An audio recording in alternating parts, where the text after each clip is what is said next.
Good evening from Sacred Space at Titania's Realm.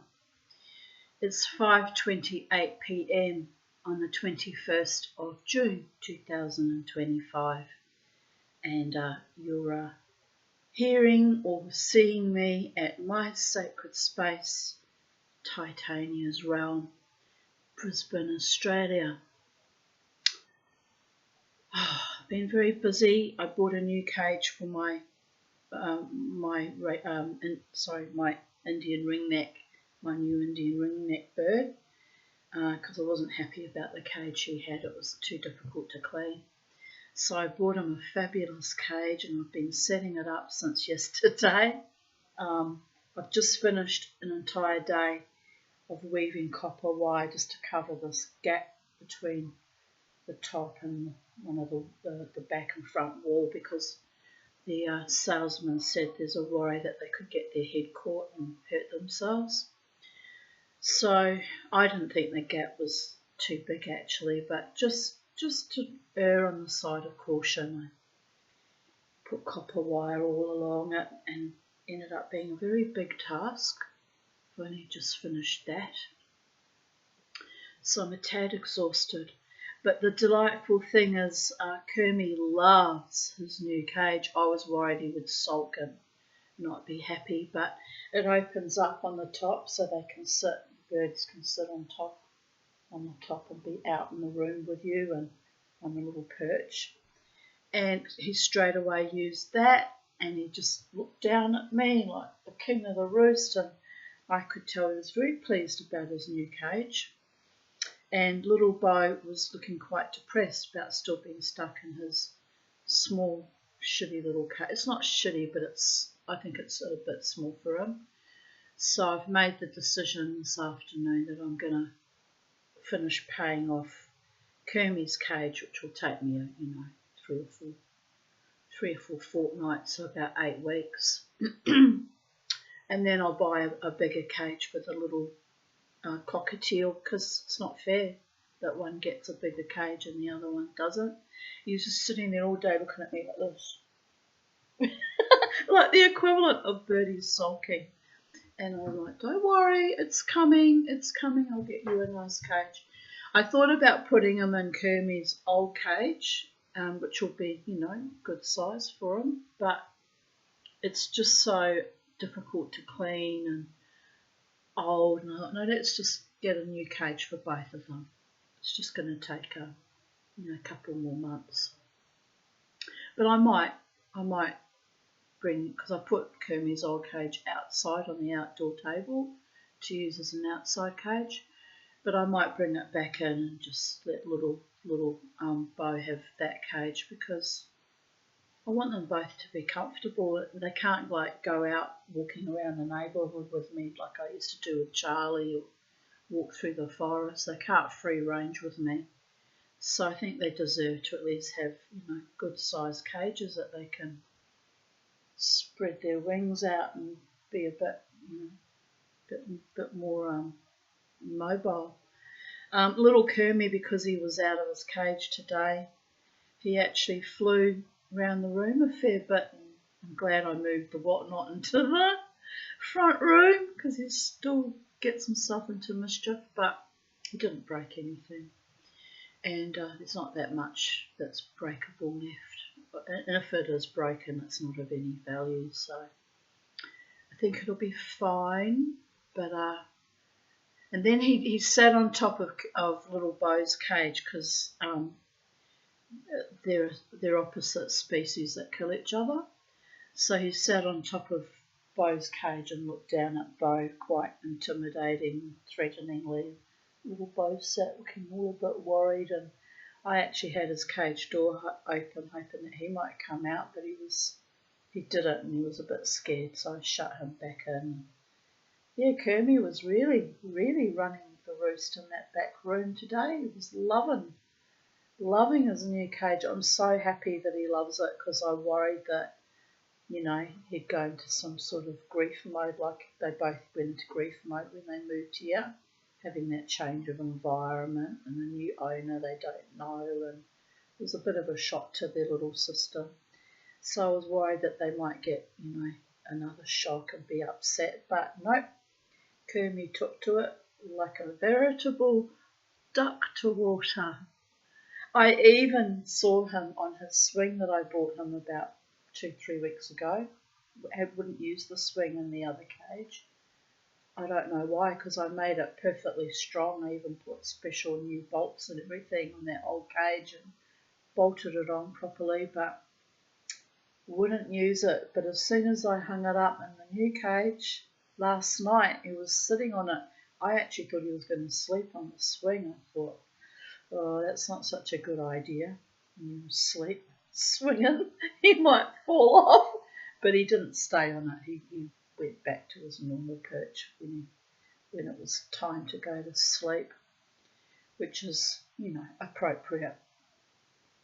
So they're having a lovely time, and I even bought them a heater because I worried that they would get too cold. It's been very cold early winter here.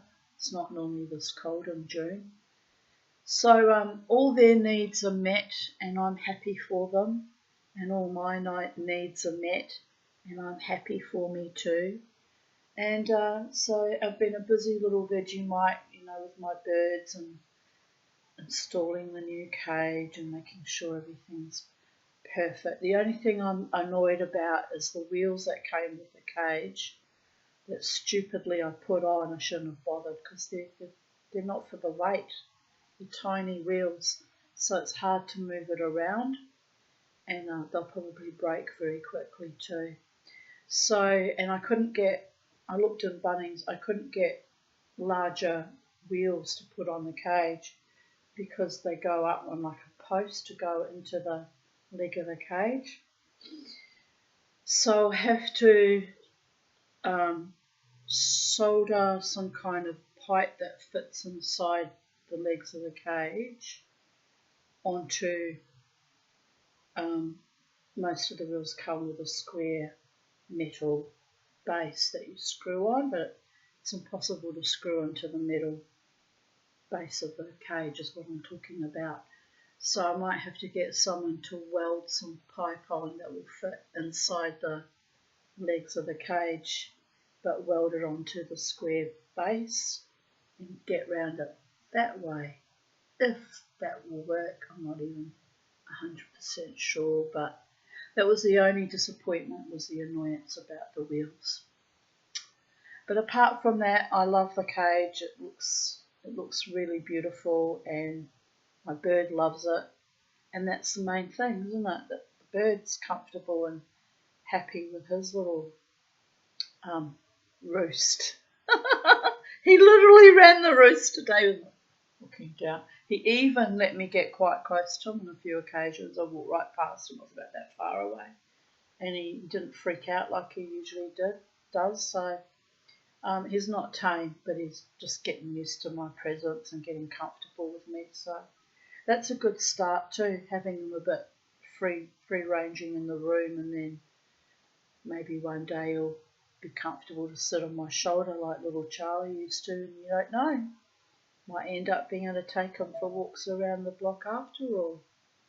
But I won't get my hopes up about that, because he's got a very large beak and a very large attitude, and if he decided to fly away and I lost him, I'd be devastated. I'd be stuck with a very expensive cage with no bird. So anyway, hopefully it doesn't come to that.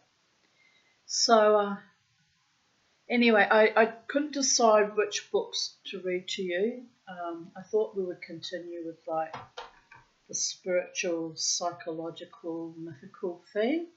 So we have the choice this evening of The Mythic Journey, The Meaning of Myth as a Guide for Life by Liz Green and Juliet Sharman Burke. And it does have wonderful paintings through it, like that other lovely poetry book on mermaids I read you. But it's here. We could read from both, I guess.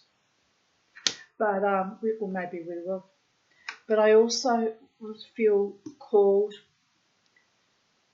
it's a bit weird because my mother, who we did not have a good relationship, was a very big fan of Somerset Maugham, and I bought it at the Lifeline Festival recently, and it's bittersweet because just reading it, it will remind me of my mother, but look, the blood runs in my veins, and he was a wonderful writer. My mother often used to get me to read. She'd get his books from the library, but she'd get me to read to her sometimes.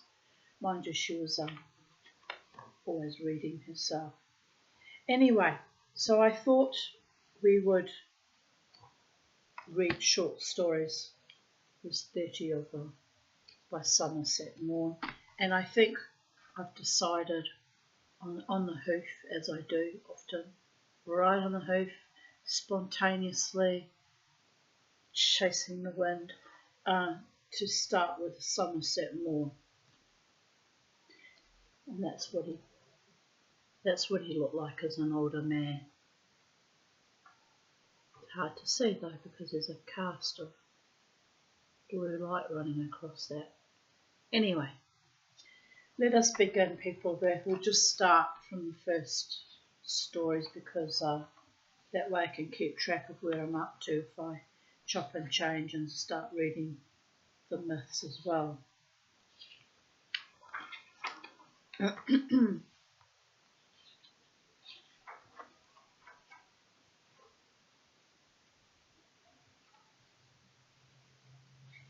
first story is titled Rain.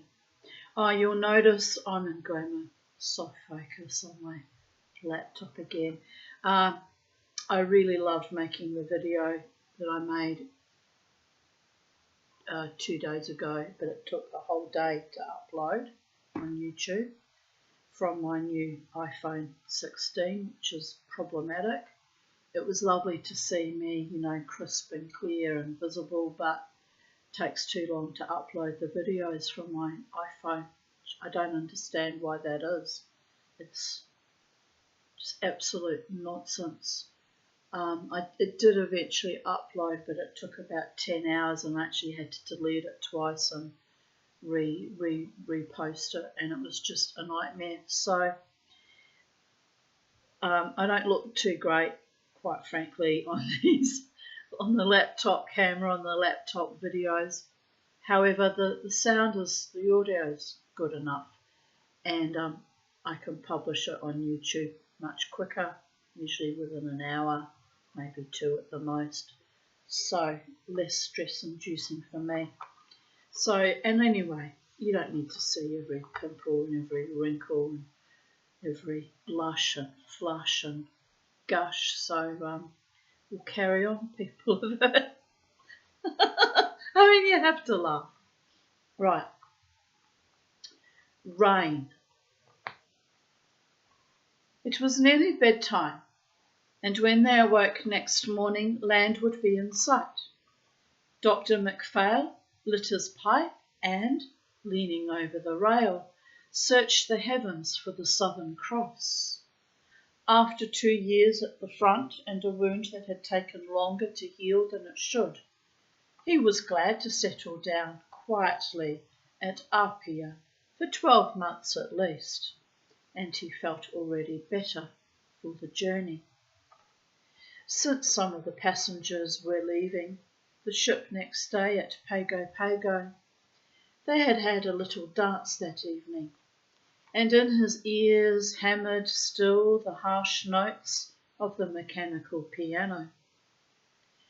But the deck was quiet at last.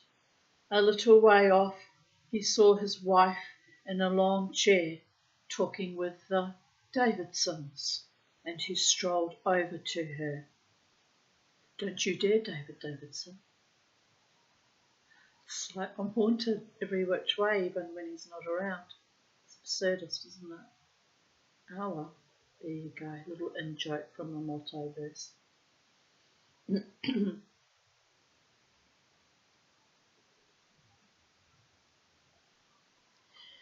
When he sat down under the light and took off his hat, you saw that he had very red hair with a bald patch on the crown, and the red freckled skin which accompanies red hair. He was a man of 40, thin, with a pinched face, precise and rather pedantic, and he spoke with a Scots accent in a very low, quiet voice. Between the MacPhails and the Davidsons, who were missionaries, so I have a moment, just having a moment here, never mind. It is kind of hilarious now. There had arisen the intimacy of shipboard, which is due to propinquity rather than to any community of taste. Their chief tie was the disapproval they shared of the men who spent their days and nights in the smoking room, playing poker or bridge and drinking. Mrs. MacPhail was not a little flattered to think that she and her husband were the only people on board with whom the Davidsons were willing to associate, and even the doctor, shy but no fool, half unconsciously acknowledged the compliment. It was only because he was of an argumentative mind that in their cabin at night he permitted himself to carp. Mrs. Davidson was saying she didn't know how they'd have got through the journey if it hadn't been for us, said Mrs. MacPhail, as she neatly brushed out her transformation. She said we were really the only people in the ship they cared to know. I shouldn't have thought a missionary was such a big bug that he could afford to put on frills. It's not frills. I quite understand what she means. It wouldn't have been very nice for the Davidsons to have to mix with all that rough lot in the smoking room. The founder of their religion wasn't so exclusive, said Dr. MacPhail with a chuckle. I've asked you over and over again not to joke about religion, answered his wife. I shouldn't like to have a nature like yours, Alec. You never look for the best in people. He gave her a sidelong glance with his pale blue eyes, but did not reply. After many years of married life, he had learned that it was more conducive to peace to leave his wife with the last word. He was undressed before she was, and climbing into the upper bunk, he settled down to read himself to sleep. Then he came on deck, when he came on deck next morning, they were close to land. He looked at it with greedy eyes. There was a thin strip of silver beach rising quickly to hills covered to the top with luxuriant vegetation. The coconut trees, thick and green, came nearly to the water's edge, and among them you saw the grass houses of the Samoans, and here and there, gleaming white, a little church. Mrs. Davidson came and stood beside him. She was dressed in black and wore round her neck a gold chain from which dangled a small cross. She was a little woman with brown, dull hair, very elaborately arranged, and she had prominent blue eyes behind invisible, pince nez. Her face was long, like a sheep's, but she gave no impression of foolishness, rather of extreme alertness. She had the quick movements of a bird. The most remarkable thing about her was her voice, high, metallic, and without inflection. It fell on the ear with a hard monotony, irritating to the nerves, like the pitiless clamour of the pneumatic drill.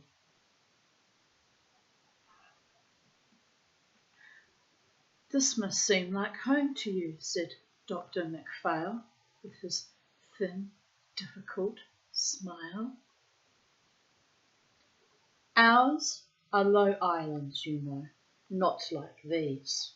Coral. These are volcanic. We've got another 10 days' journey to reach them. In these parts it's almost like being in the next street at home," said Dr. MacPhail facetiously. "Well, that's rather an exaggerated way of putting it, but one does look at distances differently in the South Seas. So far, you're right." Dr. MacPhail sighed faintly. "I'm glad we're not stationed here," she went on. "They say this is a terribly difficult place to work in. The steamers touching makes the people unsettled, and then there's the naval station. That's bad for the natives. In our district, we don't have difficulties like that to contend with. There are 1 or 2 traders, of course, but we take care to make them behave. And if they don't, we make the place so hot for them, they're glad to go." Fixing the glasses on her nose, she looked at the green island with a ruthless stare. "It's almost a hopeless task for the missionaries here. I can never be sufficiently thankful to God that we are at least spared that." Davidson's district consisted of a group of islands to the north of Samoa. They were widely separated, and he had frequently to go long distances by canoe. At these times, his wife remained at their headquarters and managed the mission. Dr. MacPhail felt his heart sink when he considered the efficiency with which she certainly managed it. She spoke of the depravity of the natives in a voice which nothing could hush, and with a vehemently unctuous horror. Her sense of delicacy was singular. Early in their acquaintance she had said to him, "You know, their marriage customs when we first settled in the islands were so shocking that I couldn't possibly describe them to you. But I'll tell Mrs. MacPhail, and she'll tell you." Then he had seen his wife and Mrs. Davidson, their deck chairs close together, in earnest conversation for about 2 hours. As she walked past them, backwards and forwards for the sake of exercise, she had heard Mrs. Davidson's agitated whisper, like the distant flow of a mountain torrent, and he saw by his wife's open mouth and pale face that she was enjoying an alarming experience. At night, in their cabin, she repeated to him, with bated breath, all she had heard. "Well, "What did I say to you?" cried Mrs. Davidson, exultant next morning. "Did you ever hear anything more dreadful? You don't wonder that I couldn't tell you myself, do you, even though you are a doctor?" Mrs. Davidson scanned his face. She had a dramatic eagerness to see that she had achieved the desired effect. "Can you wonder that when we first went there our hearts sank? You'll hardly believe me when I tell you it was impossible to find a single good girl in any of the villages." She used the word good in a severely technical manner. Mr. Davidson and I talked it over, and we made up our minds the first thing to do was to put down the dancing. The natives were crazy about dancing. "I was not averse to it myself when I was a young man," said Dr. McPhail. "I guessed as much when I heard you ask Mrs. McPhail to have a turn with you last night. I don't think there's any real harm if a man dances with his wife, but I was relieved that she wouldn't. Under the circumstances, I thought it better that we should keep ourselves to ourselves." "Under what circumstances?" Mrs. Davidson gave him a quick look through her pince-nez, but did not answer his question. "But among white people it's not quite the same," she went on. "Though I must say I agree with Mr. Davidson, who says he can't understand how a husband can stand by and see his wife in another man's arms. And as far as I'm concerned, I've never danced a step since I married. But the native dancing is quite another matter. It's not only immoral in itself, but it distinctly leads to immorality. However, I'm thankful to God that we stamped it out, and I don't think I'm wrong in saying that no one has danced in our district for 8 years. But now they came to the mouth of the harbour, and Mrs. McPhail joined them. The ship turned sharply and steamed slowly in. It was a great landlocked harbour, big enough to hold a fleet of battleships, and all around it rose, high and steep, the green hills.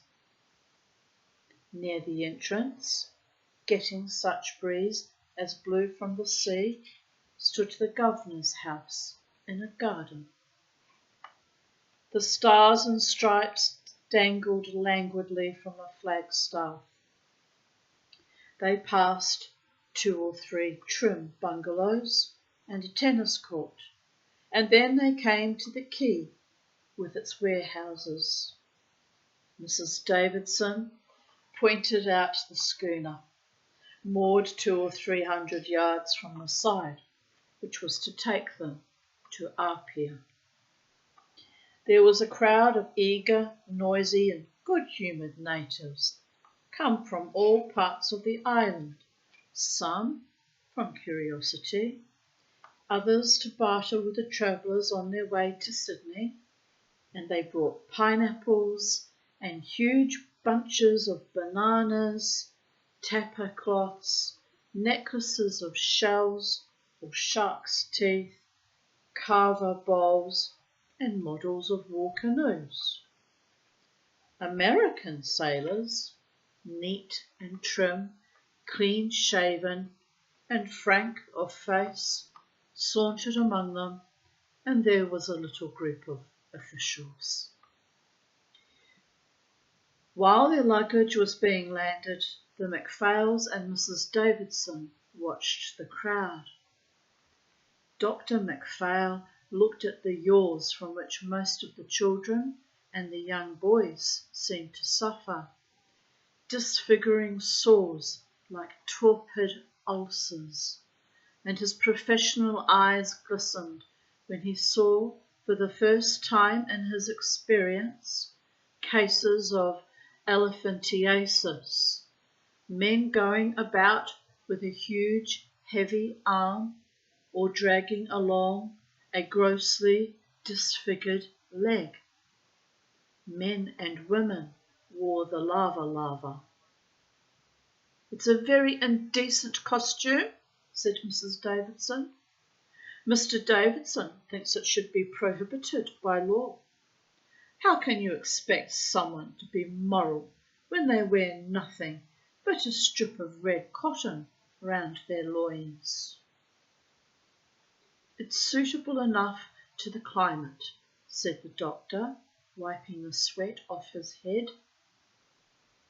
Now that they were on land, the heat, though it was so early in the morning, was already oppressive.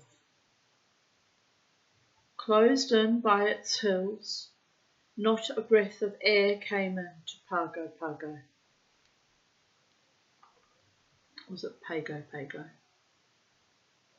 Pago Pago, I think.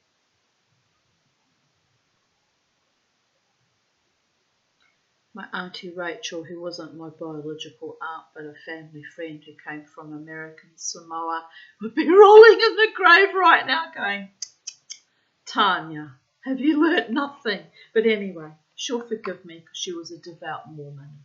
She was a lovely woman, actually.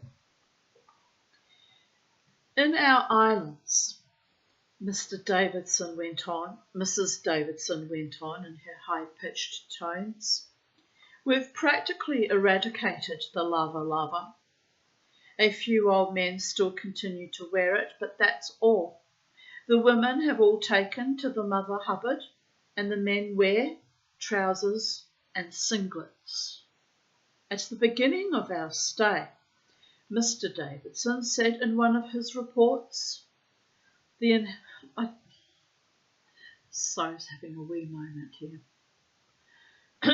The inhabitants of these islands will never be thoroughly Christianized till every boy of more than 10 years is made to wear a pair of trousers."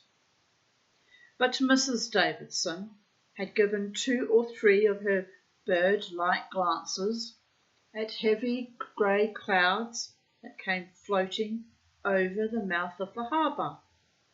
A few drops began to fall. "We'd better take shelter," she said.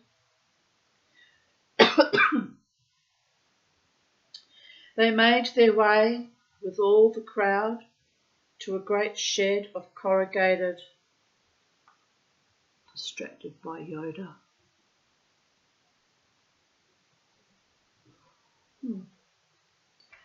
Where were we? To a great shed of corrugated iron, and the rain began to fall in torrents.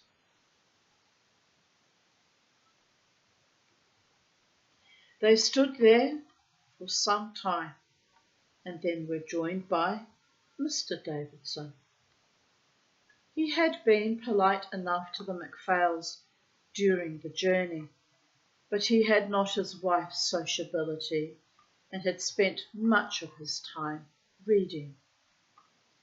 He was a silent, rather sullen man, and you felt that his affability was a duty that he imposed upon himself Christianly. He was by nature reserved and even morose. His appearance was singular. He was very tall and thin, with long limbs, loosely jointed, hollow cheeks, and curiously high cheekbones. He had so cadaverous an air that it surprised you to notice how full and sensual were his lips.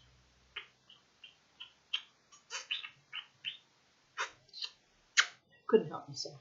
Had to do that. Right, where were we? Ah, yes, sensual nose. He wore his hair very long. His dark eyes, set deep in their sockets, were large and tragic, and his hands, with their big, long fingers, were finely shaped. They gave him a look of great strength. But the most striking thing about him was the feeling he gave you of suppressed fire. It was impressive and vaguely troubling. He was not a man with whom intimacy was possible. He brought now unwelcome news. There was an epidemic of measles, a serious and often fatal disease among the Kanakas on the island, and a case had developed among the crew of the schooner which was to take them on their journey. The sick man had been brought ashore and put in hospital on the quarantine station, but telegraphic instructions had been sent from Apia to say that the schooner would not be allowed to enter the harbour till it was certain no other member of the crew was affected. It means we have to stay here for 10 days at least.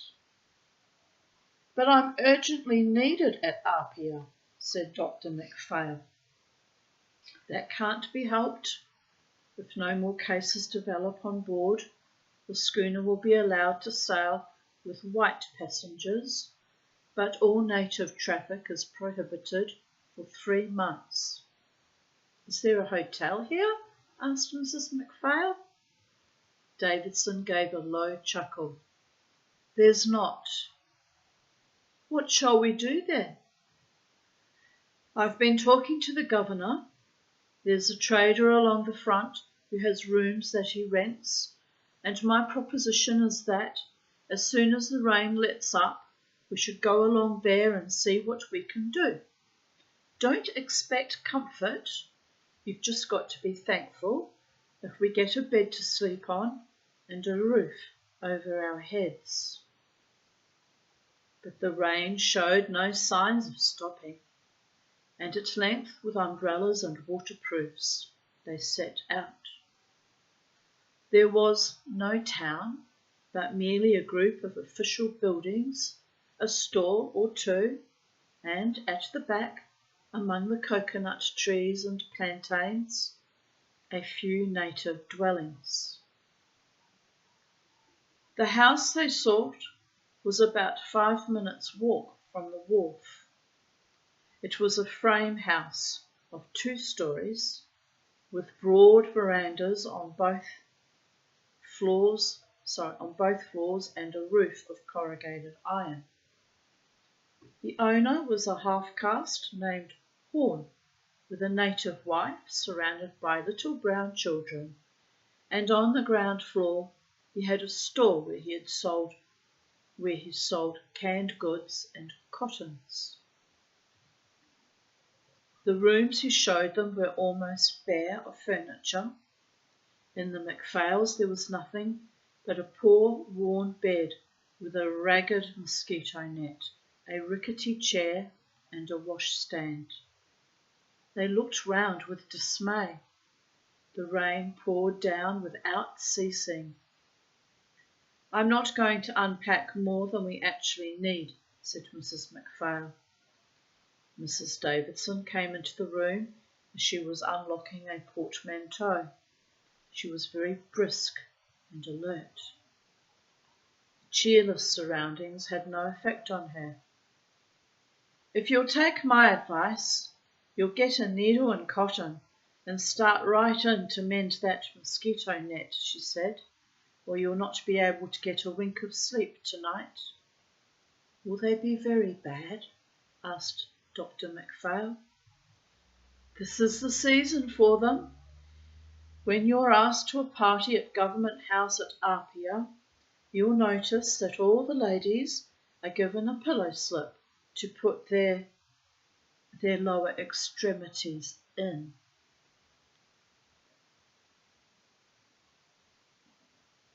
Just trying to imagine that. Okay.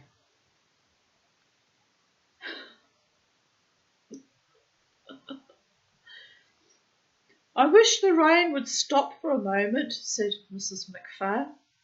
I could try to make the place comfortable with more heart if the sun was shining. Oh, if you wait for that, you'll wait a long time. Pago Pago is about the rainiest place in the Pacific. You see the hills and that bay? They attract the water, and one expects rain at this time of year anyway. She looked from McPhail to his wife, standing helplessly in different parts of the room, like lost souls, and she pursed her lips. She saw that she must take them in hand. Feckless people like that made her impatient, but her hands itched to put everything in the order which came so naturally to her. Here, you give me a needle and cotton, and I'll mend that net of yours, while you go on with your unpacking. Dinner's at 1. Dr. McPhail, you'd better go down to the wharf and see that your heavy luggage has been put in a dry place. You know what these natives are. They're quite capable of storing it where the rain will beat in on it all the time. The doctor put on his waterproof again and went downstairs.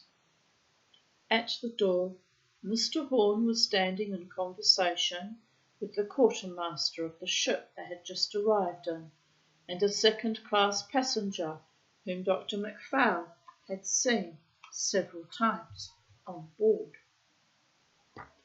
The quartermaster, a little shrivelled man, extremely dirty, nodded to him as he passed.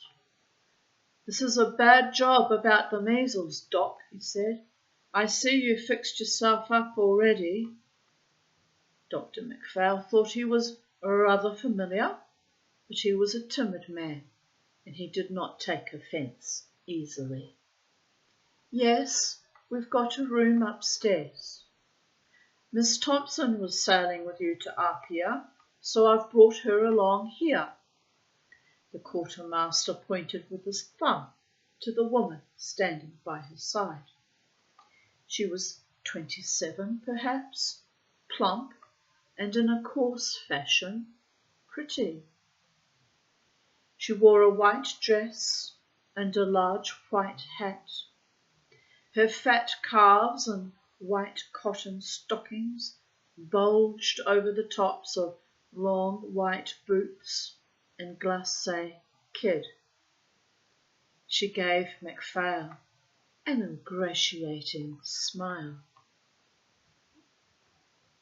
The fella's trying to soak me $1.50 a day for the meanest sized room, she said in a hoarse voice. I tell you, she's a friend of mine, Joe, said the quartermaster. She can't pay more than $1, and you've sure got to take her for that. The trader was fat and smooth and quietly smiling. Well, if you put it like that, Mr. Swan, I'll see what I can do about it. I'll talk to Mrs. Horn, and if we think we can make a reduction, we will. Don't try to pull that stuff with me, said Miss Thompson. We'll settle this right now. You get $1 a day for the room, and not 1 bean more. Dr. McPhail smiled. He admired the effrontery with which she bargained. He was the sort of man who always paid what he was asked. He preferred to be overcharged than to haggle, man after my own heart.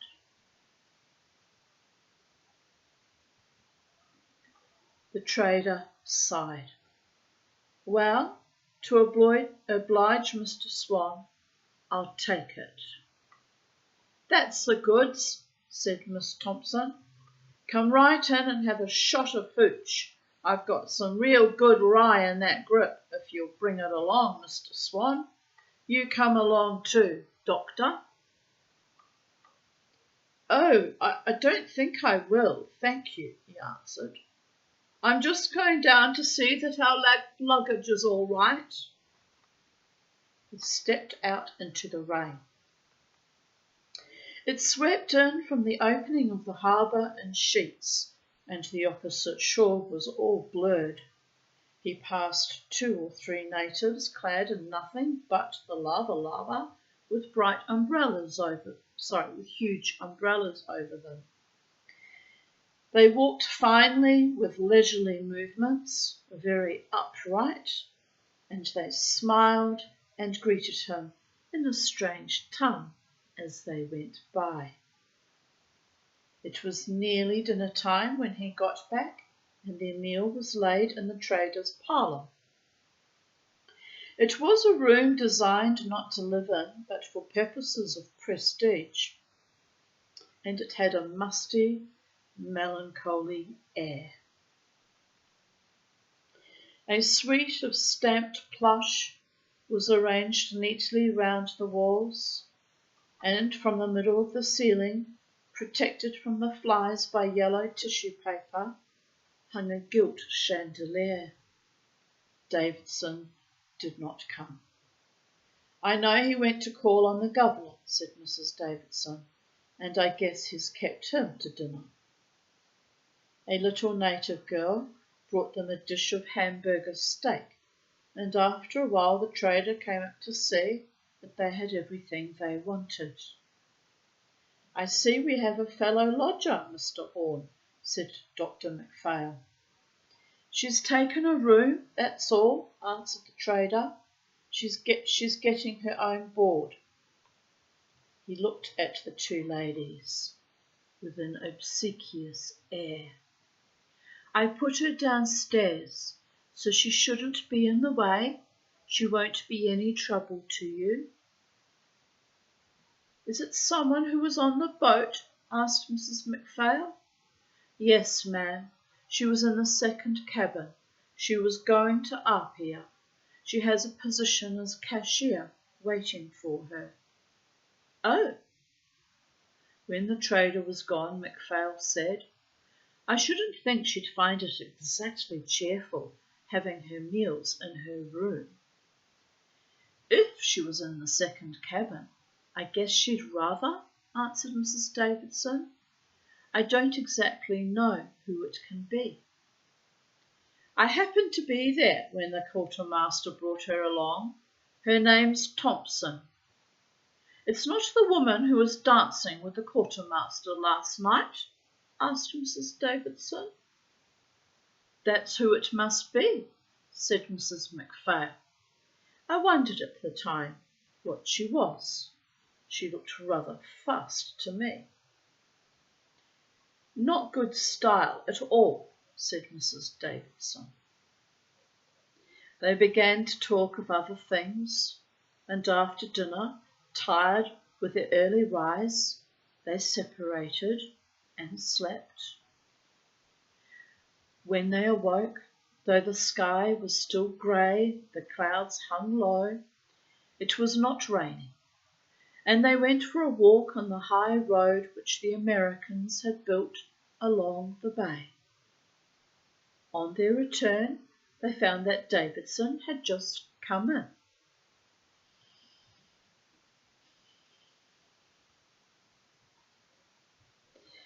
We may be here for a fortnight, he said irritably.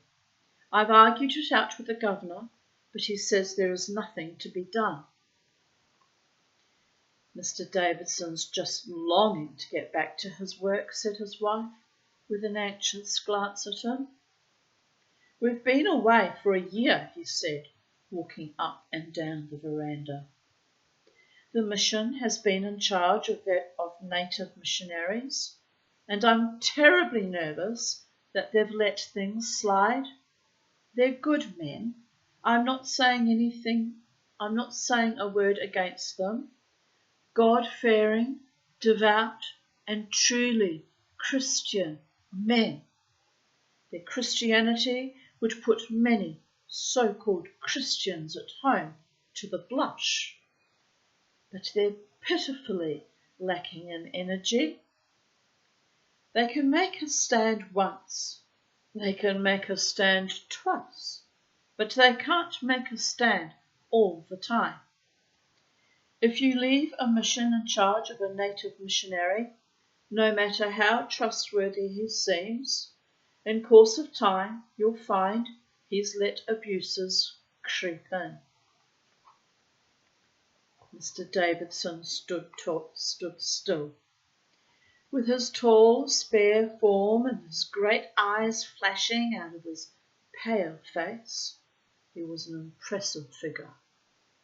His sincerity was obvious in the fire of his gestures and in his deep, ringing voice.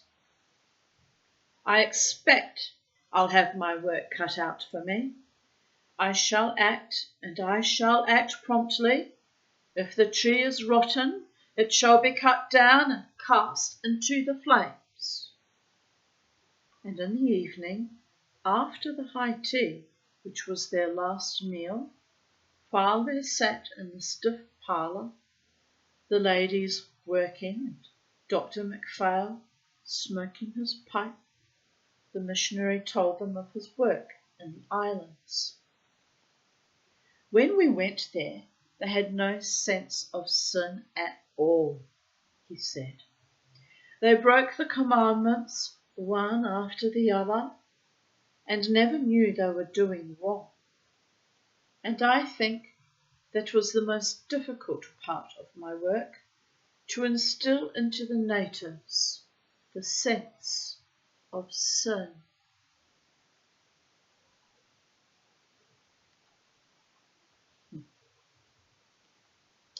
The MacPhails knew already that Davidson had worked in the Solomons for 5 years before he met his wife.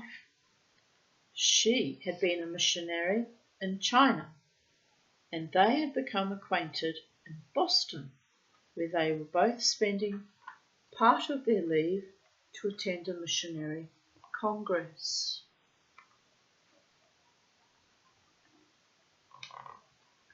On their marriage, they had been appointed to the islands, in which they had laboured ever since. In the course of all the conversations they had with Mr. Davidson, one thing had shone out clearly, and that was the man's unflinching courage.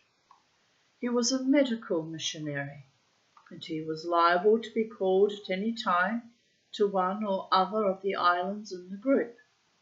Even the whaleboat was not so very safe a conveyance in the stormy Pacific of the wet season, but often he would be sent for in a canoe, and then the danger was great. In cases of illness or accident, he never hesitated. A dozen times he had spent the whole night battling for his life, and more than once Mrs. Davidson had given him up for lost. I'd beg him not to go sometimes, she said, or at least to wait till the weather was more settled, but he'd never listen. He's obstinate, and when he's once made up his mind, nothing can move him. How can I ask the natives to put their trust in the Lord if I'm afraid to do so myself? Cried Davidson. And I'm not. They know that if they send for me in their trouble, I'll come, if it's humanly possible. And do you think the Lord is going to abandon me when I am on his business? The wind blows at his bidding, and the waves toss and rage at his word. Dr. MacPhail was a timid man, He had never been able to get used to the hurtling of the shells over the trenches, and when he was operating in an advanced dressing station, the sweat poured from his brow and dimmed his spectacles in the effort he made to control his unsteady hand. He shuddered a little as he looked at the missionary. "I wish I could say that I've never been afraid," he said. "I wish you could say that you believed in God," retorted the other. But for some reason, that evening, the missionary's thoughts travelled back to the early days he and his wife had spent on the islands. Sometimes Mrs. Davidson and I would look at one another and the tears would stream down our cheeks. We worked without ceasing, day and night, and we seemed to make no progress. I don't know what I should have done without her then, when I felt my heart sink, when I was very near to despair. She gave me courage and hope." Mrs. Davidson looked down at her work, and a slight colour rose to her thin cheeks. Her hands trembled a little. She did not trust herself to speak.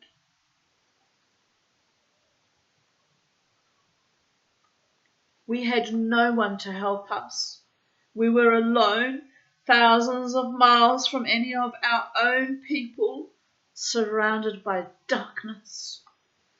When I was broken and weary, she would put her work aside and take the Bible and read to me till peace came and settled upon me like sleep upon the eyelids of a child.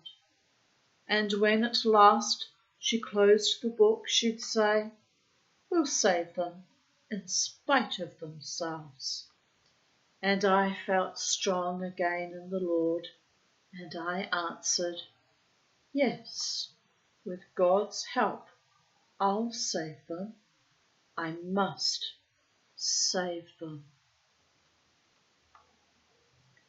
He came over to the table and stood in front of it as though it were a lectern. You see, they were so naturally depraved that they couldn't be brought to see their wickedness. We had to make sins out of what they thought were natural actions.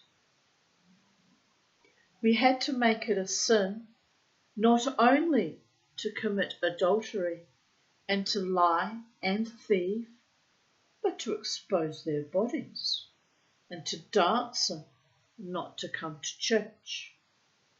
I made it a sin for a girl to show her bosom and a sin for a man not to wear trousers. "How?"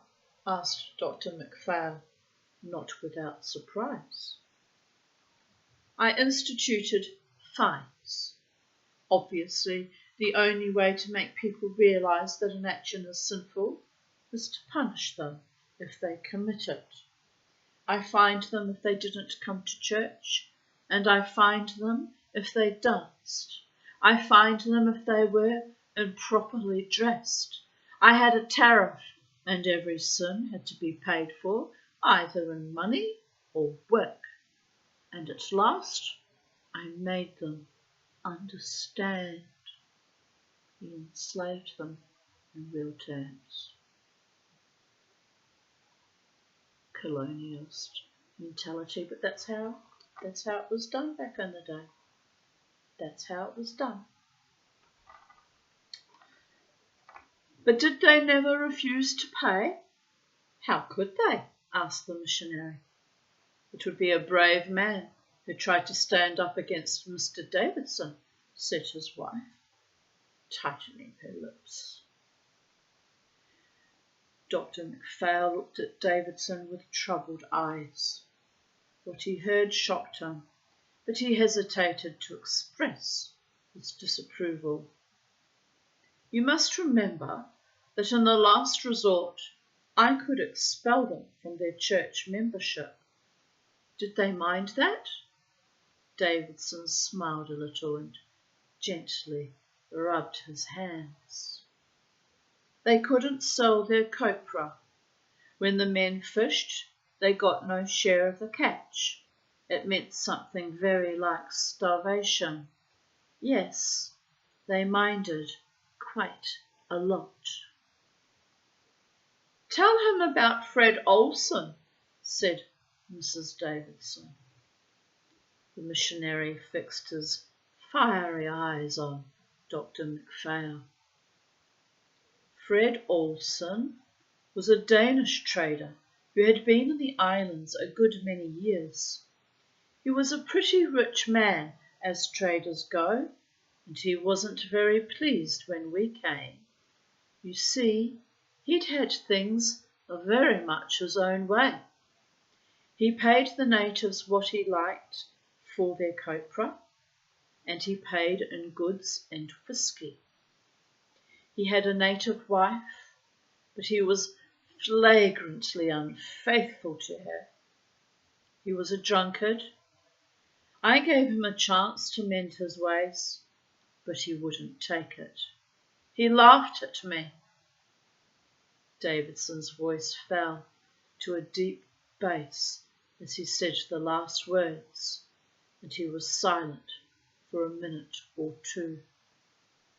The silence was heavy with menace. In 2 years, he was a ruined man. He'd lost everything he'd saved in a quarter of a century. I broke him, and at last he was forced to come to me like a beggar and beseech me to give him a passage back to Sydney. I wish you could have seen him when he came to see Mr. Davidson, said the missionary's wife. He had been a fine, powerful man with a lot of fat on him, and he had a great big voice, but now he was half the size, and he was shaking all over. He'd suddenly become an old man. With abstracted gaze, Davidson looked out into the night. The rain was falling again. Suddenly from below came a sound, and Davidson turned and looked questioningly at his wife. It was the sound of a gramophone, harsh and loud, wheezing out a syncopated tune. What's that? He asked. Mrs. Davidson fixed her pince-nez more firmly on her nose. One of the second-class passengers has a room in the house. I guess it comes from there. They listened in silence, and presently they heard the sound of dancing. Then the music stopped, and they heard the popping of corks and voices raised in animated conversation. I dare say she's giving a farewell party to her friends on board, said Dr. MacPhail. The ship sails at 12, doesn't it? Davidson made no remark, but he looked at his watch. Are you ready? He asked his wife. She got up and folded her work. Yes, I guess I am, she answered. It's early to go to bed yet, isn't it? Said the doctor.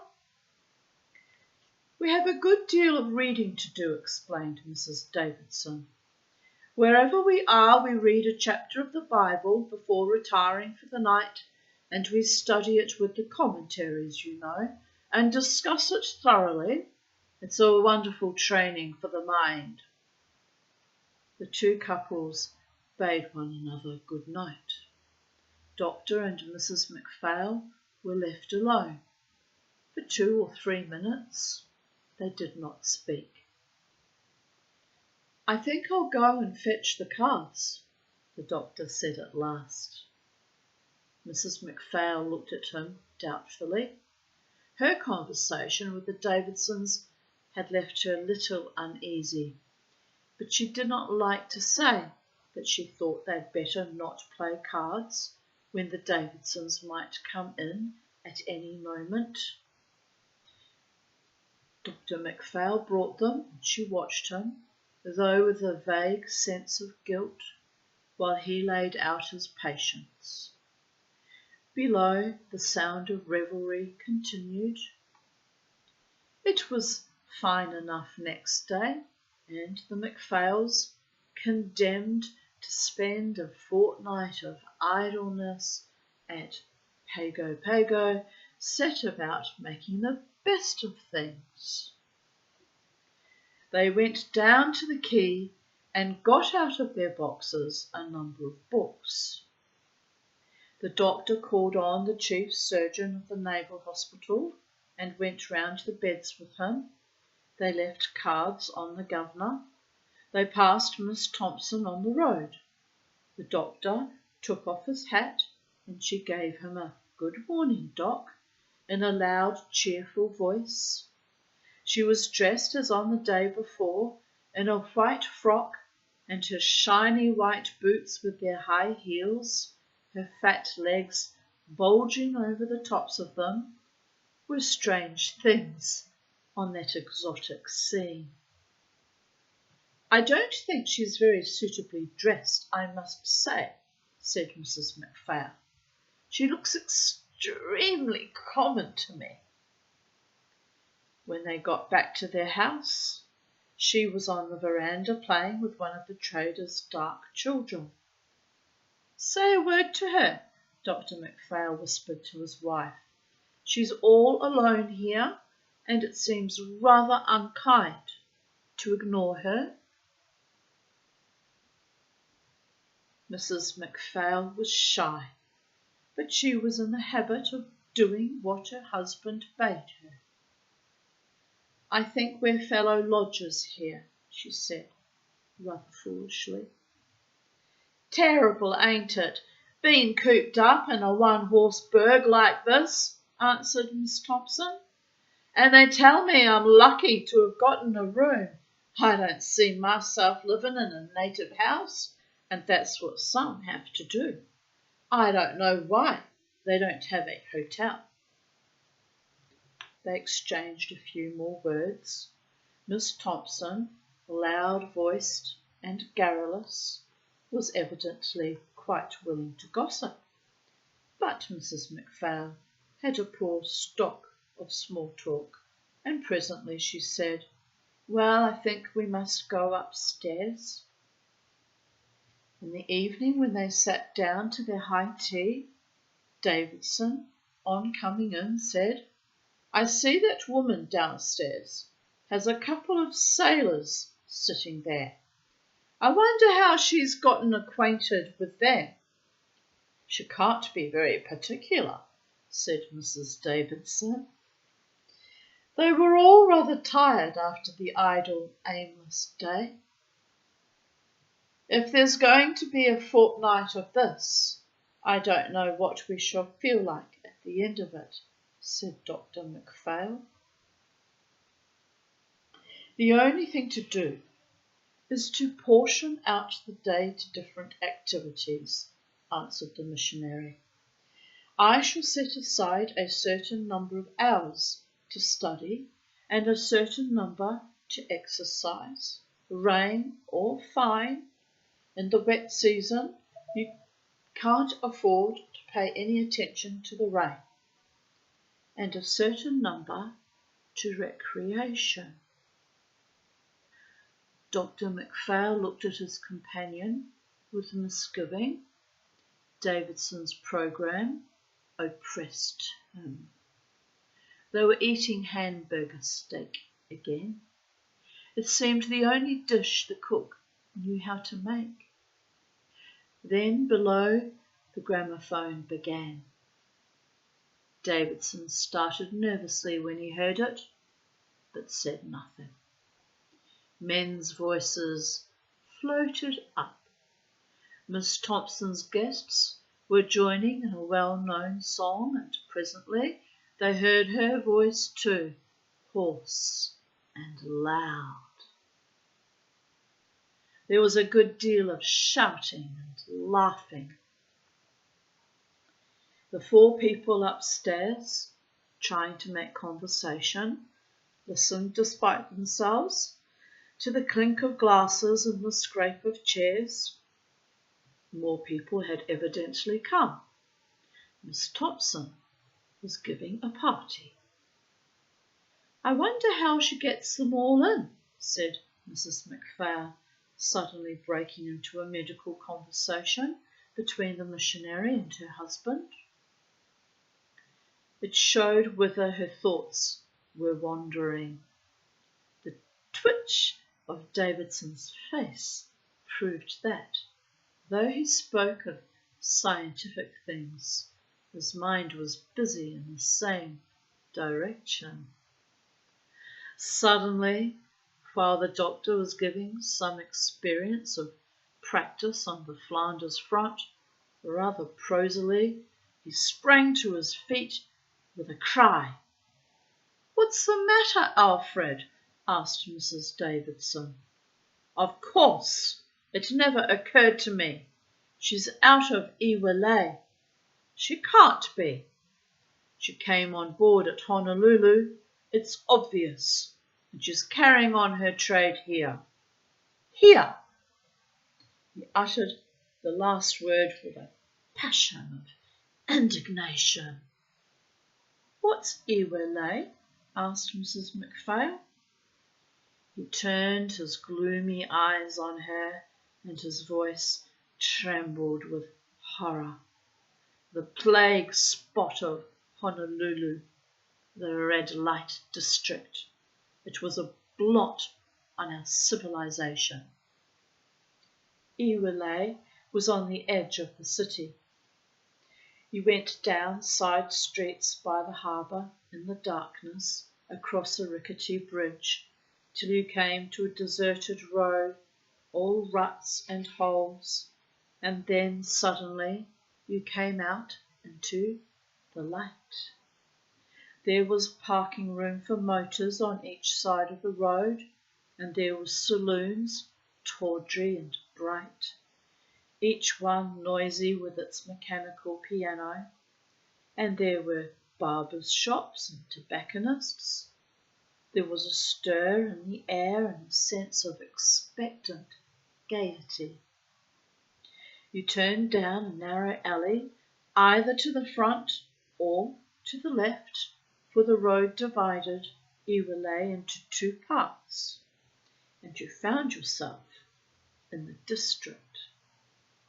There were rows of little bungalows, trim and neatly painted in green, and the pathway between them was broad and straight. It was laid out like a garden city.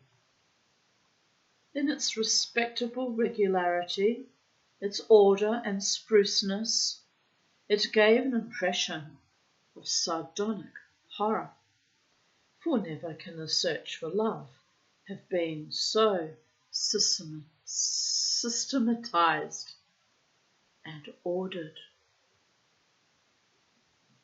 The pathways were lit by a rare lamp, but they would have been dark except for the lights that came from the open windows of the bungalows. Men wandered about, looking at the women who sat at their windows, reading or sewing, for the most part taking no notice of the passers-by, and like the women, they were of all nationalities. There were Americans, sailors from the ships in port, enlisted men off the gunboats, sombrely drunk, and soldiers from the regiments, white and black, quartered on the island. There were Japanese, walking in twos and threes, Hawaiians, Chinese in long robes, and Filipinos in preposterous hats. They were silent and, as it were, oppressed. Desire is sad. It was the most crying scandal of the Pacific, exclaimed Davidson vehemently. The missionaries had been agitating against it for years, and at last the local press took it up. The police refused to stir. You know their argument. They say that vice is inevitable, and consequently the best thing is to localize and control it. The truth is, they were paid. Paid! They were paid by the saloon keepers, paid by the bullies, paid by the women themselves. At last, they were forced to move. I read about it in the papers that came on board in Honolulu, said Dr. McPhail. Iwilei. Oh, dear goddess, I got too close to this book. That's how allergic I am to dust and old books. Never mind. Iwilei, with its sin and shame, ceased to exist on the very day we arrived. The whole population was brought before the justices. I don't know why. I didn't understand at once what that woman was. Now you come to speak of it, said Mrs. McPhail. I remember seeing her come on board only a few minutes before the ship sailed. I remember thinking at the time she was cutting it rather fine. How dare she come here? Cried Davidson indignantly. I'm not going to allow it. He strode towards the door. What are you going to do? Asked McPhail. What do you expect me to do? I'm going to stop it. I'm not going to have this house turned into... He sought for a word that should not offend the lady's ears. His eyes were flashing and his pale face was pale still in his emotion. It sounds as though there were 3 or 4 men down there, said the doctor. Don't you think it's rather rash to go in just now? The missionary gave him a contemptuous look and without a word flung out of the room. You know, Mr. Davidson, very little. If you think the fear of personal danger can stop him in the performance of his duty, said his wife. She sat with her hands nervously clasped, a spot of colour on her high cheekbones, listening to what was about to happen below. They all listened. They heard him clatter down the wooden stairs and throw open the door. The singing stopped suddenly, but the gramophone continued to bray out its vulgar tune. They heard Davidson's voice, and then the noise of something heavy falling. The music stopped. He had hurled the gramophone on the floor. Then again they heard Davidson's voice. They could not make out the words. Then Miss Thompson's, loud and shrill. Then a confused clamour, as though several people were shouting together at the top of their lungs. Mrs. Davidson gave a little gasp, and she clenched her hands more tightly. Dr. McPhail looked uncertainly from her to his wife. He did not want to go down. but he wondered if they expected him to. Then there was something that sounded like a scuffle. The noise now was more distinct. It might be that Davidson was being thrown out of the room. The door was slammed. There was a moment's silence, and they heard Davidson come up the stairs again. He went to his room. "I think I'll go to him," said Mrs. Davidson. She got up and went out. "If you want me, just call," said Mrs. MacPhail. And then when the other was gone, "I hope he isn't hurt." "Why couldn't he mind his own business?" said Dr. MacPhail. They sat in silence for a minute or two, and then they both started, for the gramophone began to play once more, defiantly, and mocking voices shouted hoarsely the words of an obscene song. Next day, Mrs. Davidson was pale and tired. She complained of headache, and she looked old and wizened. She told Mrs. MacPhail that the missionary had not slept at all. He had passed the night in a state of frightful agitation, and at 5 had got up and gone out. A glass of beer had been thrown over him, and his clothes were stained and stinking. But a sombre fire glowed in Mrs. Davidson's eyes when she spoke of Miss Thompson. "She'll bitterly rue the day when she flouted Mr. Davidson," she said. "Mr. Davidson has a wonderful heart, and no one who is in trouble has ever gone to him without being comforted. But he has no mercy for sin, and when his righteous wrath is excited, he's terrible." "Why? What will he do?" asked Mrs. MacPhail. "I don't know, but I wouldn't stand in that creature's shoes for anything in the world." Mrs. MacPhail shuddered.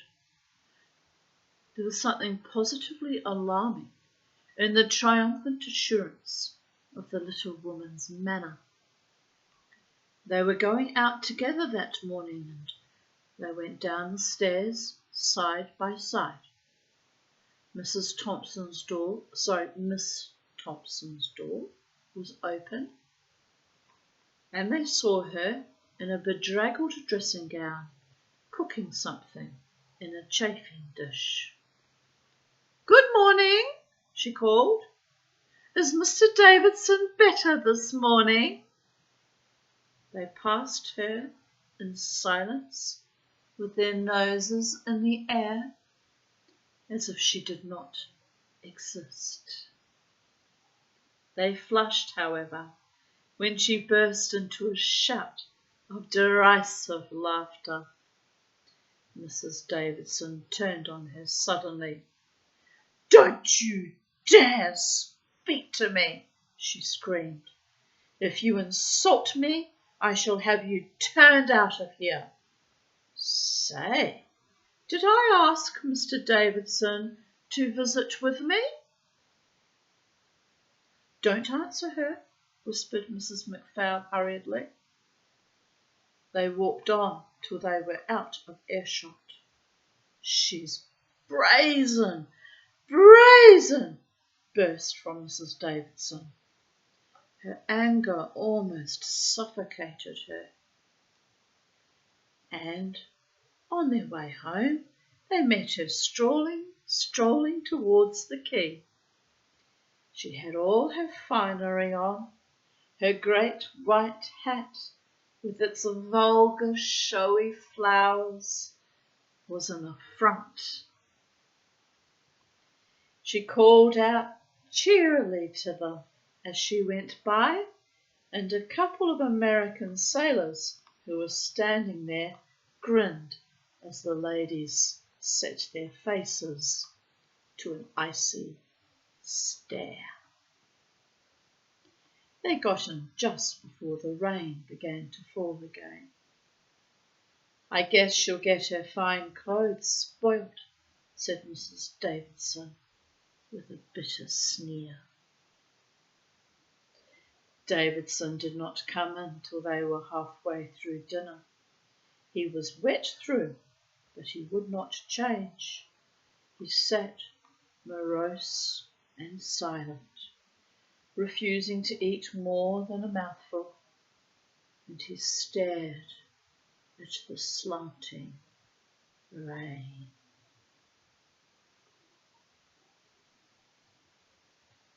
When Mrs. Davidson told him of their 2 encounters with Miss Thompson, he did not answer. His deepening frown alone showed that he had heard.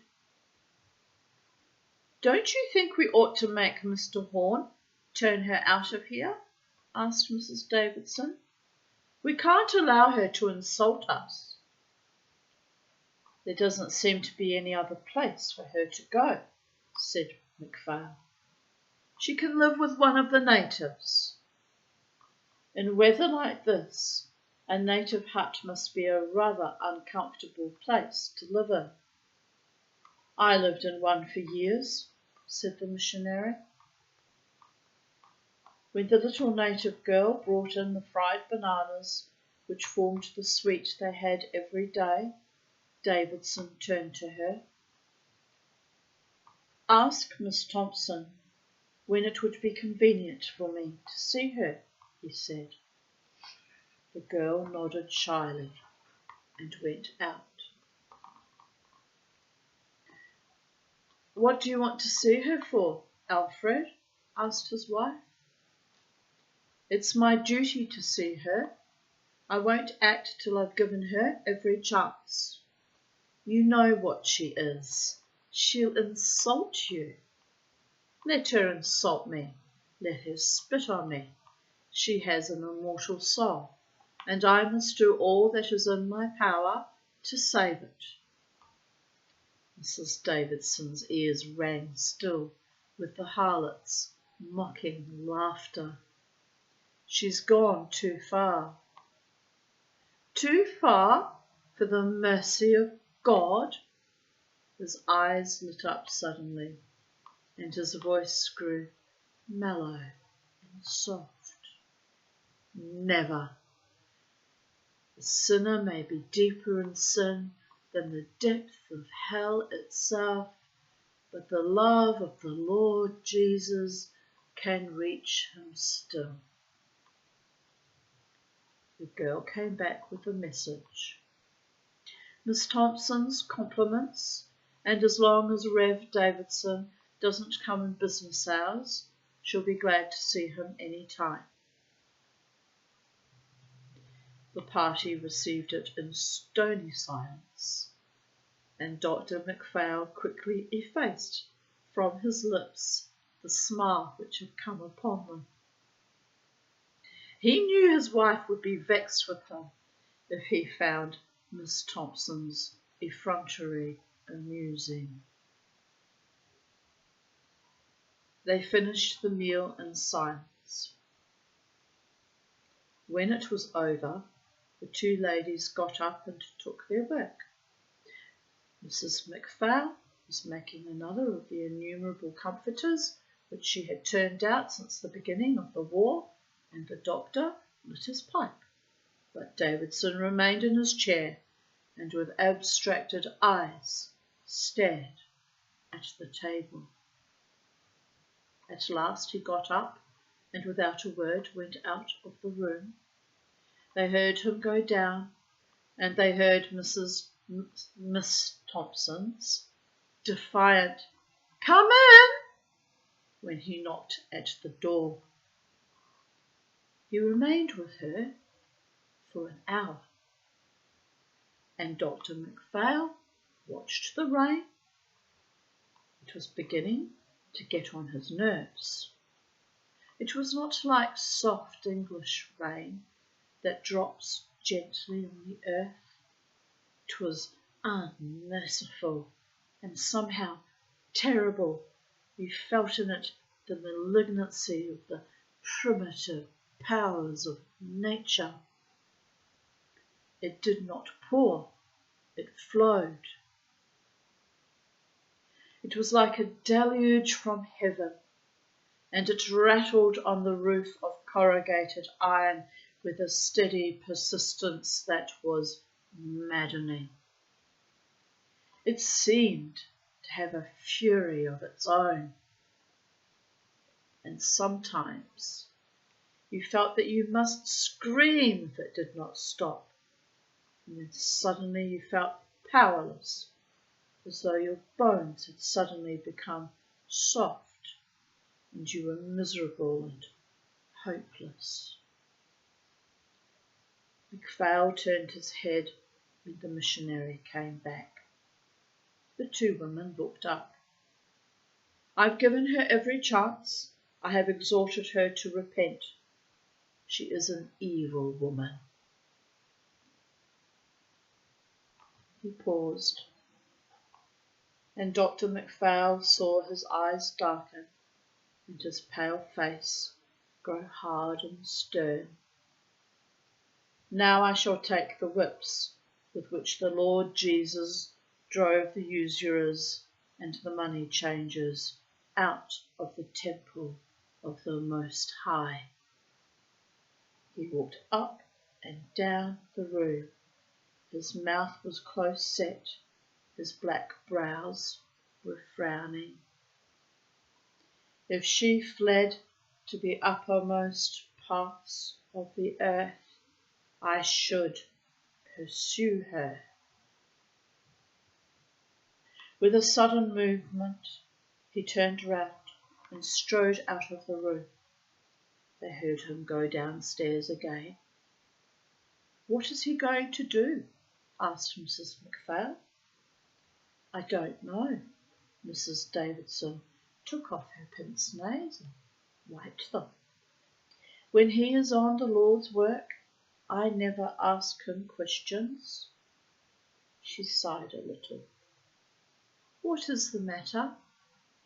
"He'll wear himself out. He doesn't know what it is to spare himself." Dr. MacPhail learnt the first results of the missionaries' activity from the half-caste trader in whose house they lodged.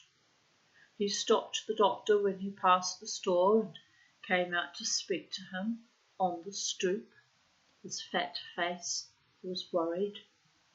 "The Rev. Davidson has been at me for letting Miss Thompson have a room here," he said, "but I didn't know what she was when I rented it to her. When people come and ask if I can rent them a room, all I want to know is if they've the money to pay for it. And she paid me for hers a week in advance." Dr. MacPhail did not want to commit himself. "When all's said and done, it's your house. We're very much obliged to you for taking us in at all." Horn looked at him doubtfully. He was not certain yet how definitely MacPhail stood on the missionaries' side. "The missionaries are in with one another," he said hesitatingly. "If they get it in for a trader, he may just as well shut up his store and quit." "Did he want you to turn her out?" "No. He said so long as she behaved herself, he couldn't ask me to do that. He said he wanted to be just to me. I promised she shouldn't have no more visitors. I've just been and told her." "How did she take it?" "She gave me hell." The trader squirmed in his old ducks. He had found Miss Thompson a rough customer. "Oh, well, I dare say she'll get out. I don't suppose she wants to stay here if she can't have anyone in. There's nowhere she can go, only a native house, and no native will take her now, not now that the missionaries have got their knife in her. Dr. MacPhail looked at the falling rain. Well, I suppose it's any good waiting for it to clear up. Sorry. Well, I don't suppose it's any good waiting for it to clear up. In the evening, they sat in the parlour. Davidson talked to them of his early days at college. He had had no means and had worked his way through by doing odd jobs during the vacations. There was silence downstairs. Miss Thompson was sitting in her little room alone. But suddenly the gramophone began to play. She had set it on in defiance, to cheat her loneliness, but there was no one to sing, and it had a melancholy note. It was like a cry for help. Davidson took no notice. He was in the middle of a long anecdote, and without change of expression went on. The gramophone continued. Miss Thompson put on one reel after another. It looked as though the silence of the night were getting on her nerves. It was breathless and sultry. When the MacPhails went to bed, they could not sleep. They lay side by side, with their eyes wide open, listening to the cruel singing of the mosquitoes outside their curtain. "What's that?" whispered Mrs. MacPhail at last. They heard a voice, Davidson's voice, through the wooden partition. It went on with a monotonous, earnest insistence. He was praying aloud. He was praying for the soul of Miss Thompson. 2 or 3 days went by. Now, when they passed Miss Thompson on the road, she did not greet them with ironic cordiality or smile. She passed with her nose in the air, a sulky look on her painted face, frowning, as though she did not see them.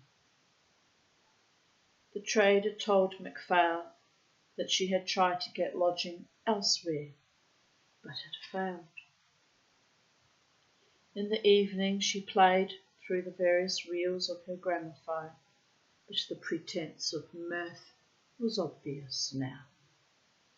The ragtime had a cracked, heartbroken rhythm, as though it were one step of despair.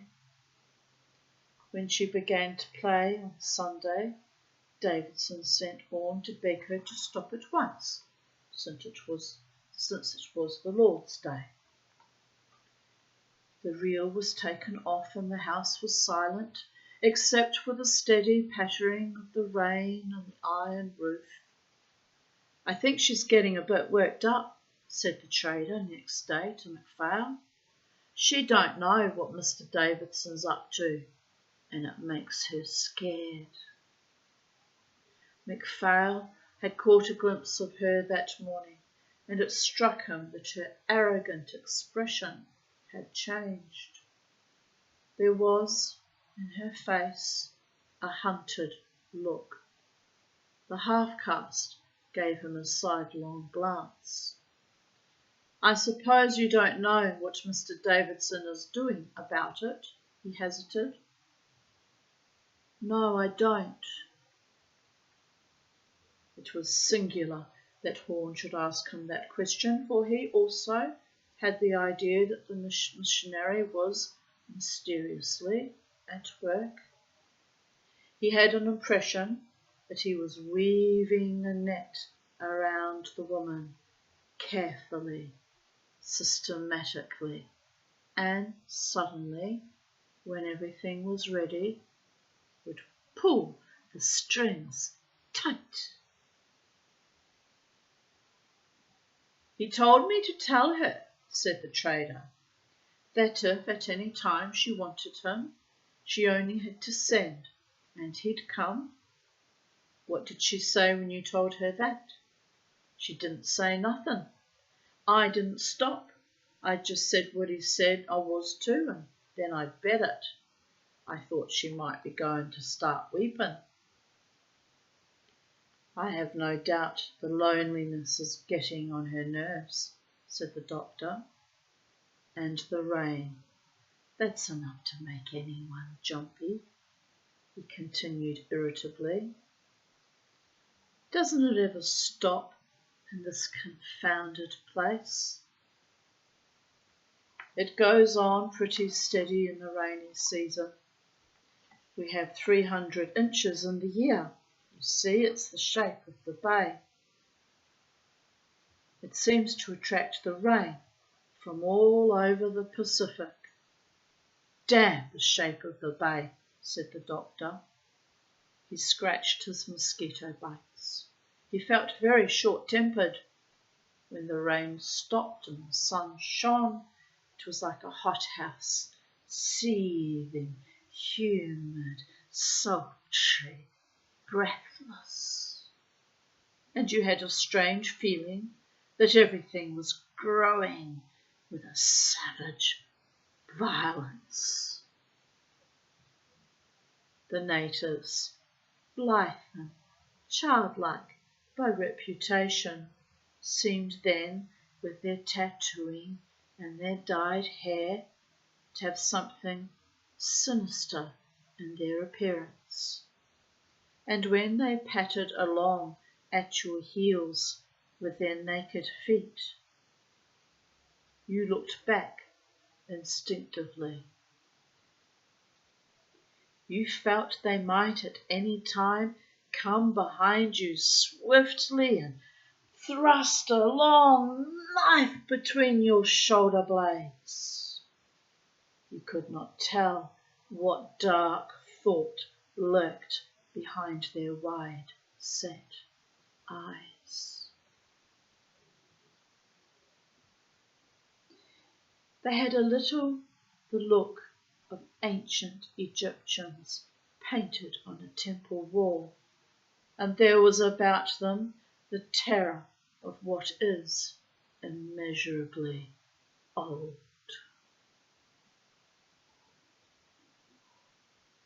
The missionary came and went. He was busy, but the McPhails did not know what he was doing. Vaughan told the doctor that he saw the governor every day, and once Davidson mentioned him.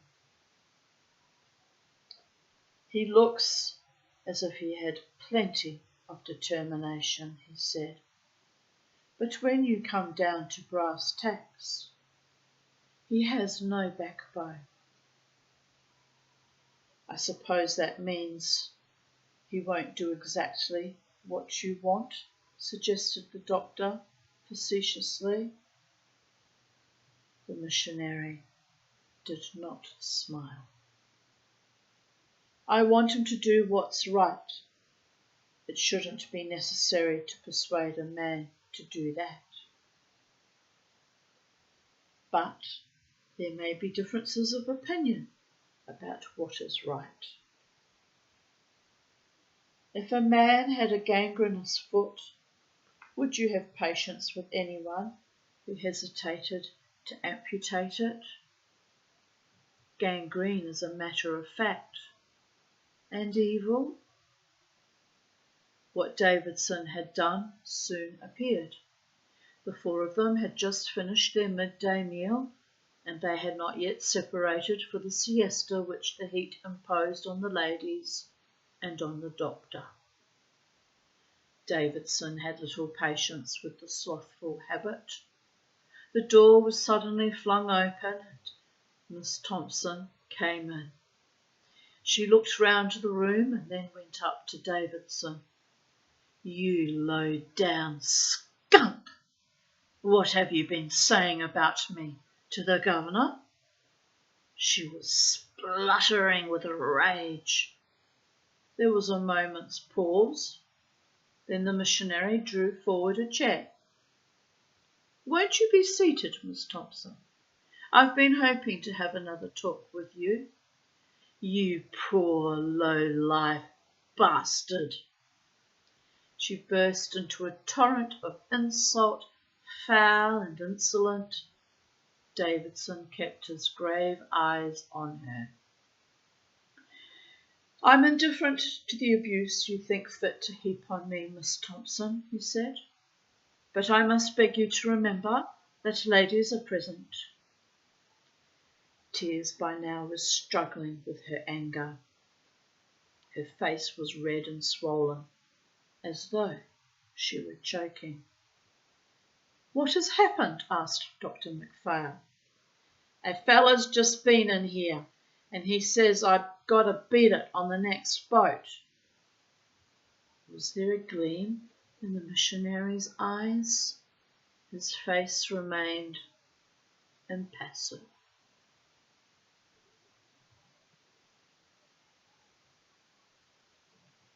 "You could hardly expect the governor to let you stay here under the circumstances." "You done it," she shrieked. "You can't kid me. You done it." "I don't wish to deceive you. I urged the governor to take the only possible step consistent with his obligations." "Why couldn't you leave me be? I wasn't doing you no harm." "You may be sure that if you had, I should be the last man to resent it." "Do you think I want to stay on in this poor imitation of a burg? I don't look no busher, do I?" "In that case, I don't see what cause of complaint you have," he answered. She gave an inarticulate cry of rage and flung out of the room. There was a short silence.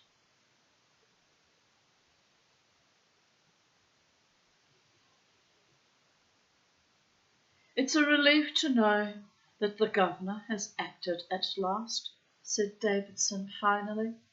"He's a weak man, and he's shilly-shallied. He said she was only here for a fortnight anyway, and if she went on to Apia, that was under British jurisdiction and had nothing to do with him." The missionary sprang to his feet and strode across the room. "It's terrible the way the men who are in authority seek to evade their responsibility. They speak as though evil was out of sight, ceased to be evil. The very existence of that woman is a scandal, and it does not help matters to shift it to another of the islands." In the end, I had to speak straight from the shoulder. Davidson's brow lowered and he protruded his firm chin. He looked fierce and determined. "What do you mean by that?" "Our mission is not entirely without influence at Washington. I pointed out to the governor that it wouldn't do him any good if there was a complaint about the way he managed things here." "When has she got to go?" asked the doctor after a pause. It's a very long, short story, isn't it? Oh well, Somerset Maugham, darling. It's beautifully written. Hope you're enjoying it as much as I am. Let me just repeat that. "When has she got to go?" asked the doctor after a pause. "The San Francisco boat is due here from Sydney next Tuesday. She's to sail on that." That was in 5 days' time. It was next day, when he was coming back from the hospital, where for want of something better to do MacPhail spent most of his mornings, that the half-caste stopped him as he was going upstairs. "Excuse me, Dr. MacPhail, Miss Thompson's sick. Will you have a look at her?" "Certainly." Horn led him to her room. She was sitting in a chair idly, neither reading nor sewing, staring in front of her. She wore her white dress and the large hat with the flowers on it. MacPhail noticed that her skin was yellow and muddy under her powder, and her eyes were heavy. "I'm sorry to hear you're not well," he said. "Oh, I ain't sick, really. I just said that because I just had to see you. I've got to clear on a boat that's going to Frisco." She looked at him, and he saw that her eyes were suddenly startled. She opened and clenched her hands spasmodically. The trader stood at the door, listening. "So I understand," said the doctor. She gave a little gulp. "I guess it ain't very convenient for me to go to Frisco just now. I went to see the governor yesterday afternoon, but I couldn't get to him. I saw the secretary, and he told me I'd got to take that boat, and that was all there was to it. I just had to see the governor, so I waited outside his house this morning, and when he came out, I spoke to him. He didn't want to speak to me, I'll say, but I wouldn't let him shake me off, and at last he said he hadn't no objection to my staying here till the next boat to Sydney if the Rev. Davidson will stand for it." She stopped and looked at Dr. MacPhail anxiously. "I don't know exactly what I can do," he said. "Well, I thought maybe you wouldn't mind asking him. I swear to God I won't start anything here if he'll just only let me stay. I won't go out of the house if that'll suit him. It's no more'n a fortnight." "I'll ask him." "He won't stand for it," said Horn. "He'll have you out on Tuesday, so you may as well make up your mind to it. Tell him I can get work in Sydney, straight stuff, I mean. 'Tain't asking very much." "I'll do what I can." "And come and tell me right away, will you? I can't set down to a thing till I get the dope, one way or the other." It was not an errand that much pleased the doctor, and characteristically, perhaps, he went about it indirectly.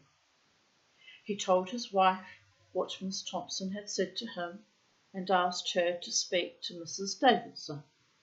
The missionary's attitude seemed rather arbitrary, and it could do no harm if the girl were allowed to stay in Pago another fortnight. But he was not prepared for the result of his diplomacy. The missionary came to him straight away. "Mrs. Davidson tells me that Thompson has been speaking to you." Dr. MacPhail, thus directly tackled, had the shy man's resentment at being forced out into the open. He felt his temper rising, and he flushed. "I don't see that it can make any difference if she goes to Sydney rather than to San Francisco, and so long as she promises to behave while she's here, it's dashed hard to persecute her." The missionary fixed him with his stern eyes. "Why is she unwilling to go back to San Francisco?" "I didn't inquire," answered the doctor with some asperity, "and I think one does better to mind one's own business." Perhaps it was not a very tactful answer. The governor has ordered her to be deported by the first boat that leaves the island. He's only done his duty, and I will not interfere. Her presence is a peril here. I think you're very harsh and tyrannical. The two ladies looked up at the doctor with some alarm, but they need not have feared a quarrel, for the missionary smiled gently. I'm terribly sorry you should think that of me, Dr. MacPhail. Believe me, my heart bleeds for that unfortunate woman, but I'm only trying to do my duty. The doctor made no answer. He looked out the window sullenly. For once it was not raining, and across the bay you saw, nestling among the trees, the huts of a native village. I think I'll take advantage of the rain stopping to go out, he said. Please don't bear me malice because I can't accede to your wish, said Davidson with a melancholy smile. I respect you very much, Doctor, and I should be sorry if you thought ill of me. I have no doubt you have a sufficiently good opinion of yourself to bear mine with equanimity, he retorted. That's one on me, chuckled Davidson. When Dr. MacPhail, vexed with himself because he had been uncivil to no purpose, went downstairs, Miss Thompson was waiting for him with her door ajar. Well, she said, have you spoken to him? Yes, I'm sorry, he won't do anything, he answered, not looking at her in his embarrassment. But then he gave her a quick glance, for a sob broke from her. He saw that her face was white with fear. It gave him a shock of dismay, and suddenly he had an idea. But don't give up hope yet. I think it's a shame the way they're treating you, and I'm going to see the governor myself. Now? He nodded. Her face brightened. Say, that's real good of you. I'm sure he'll let me stay if you speak for me. I just won't do a thing I didn't all the time I'm here. Dr. MacPhail hardly knew why he had made up his mind to appeal to the governor. He was perfectly indifferent to Miss Thompson's affairs, but the missionary had irritated him, and with him, temper was a smouldering thing.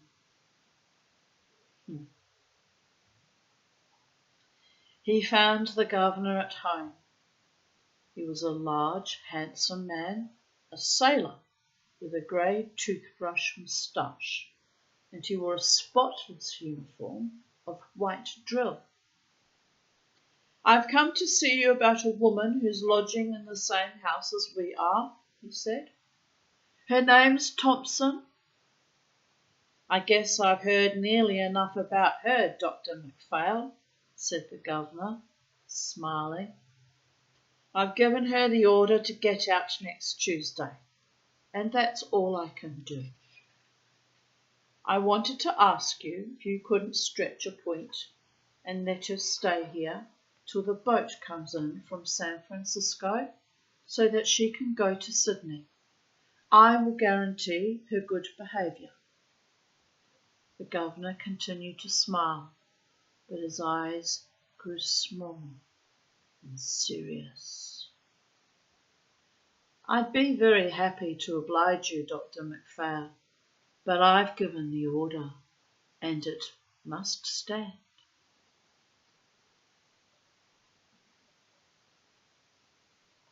The doctor put the case as reasonably as he could, but now the governor ceased to smile at all.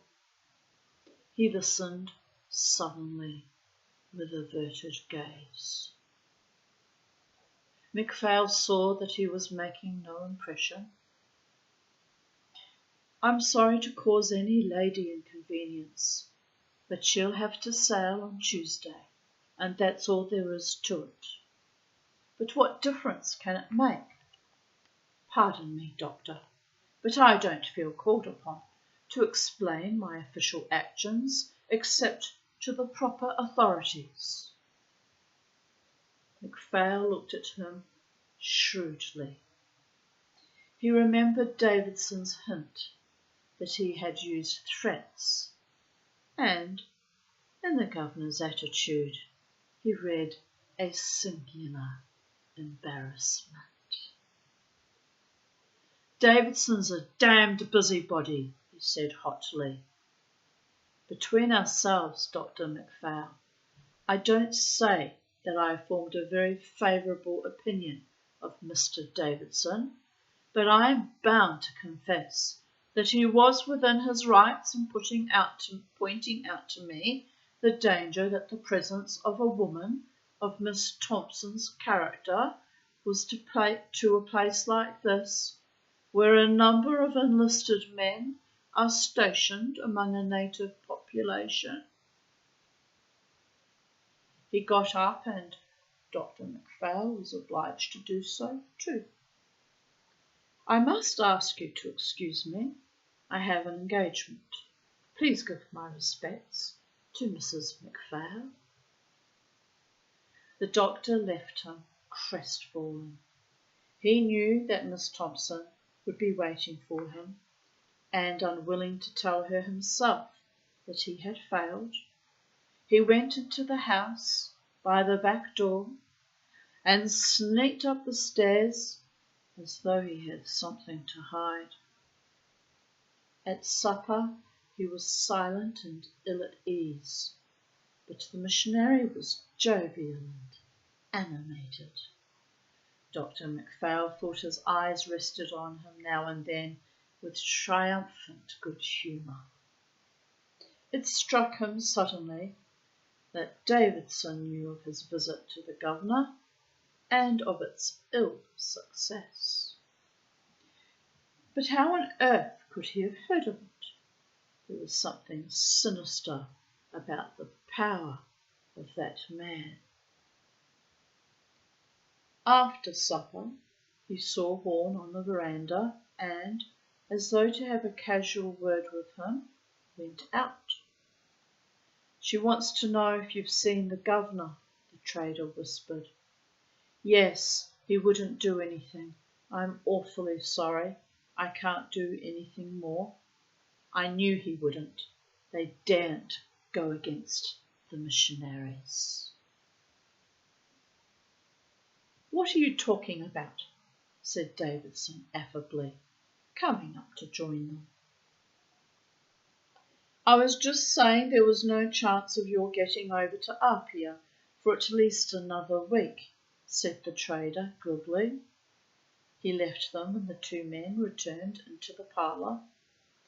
Mr. Davidson devoted 1 hour after each meal to recreation.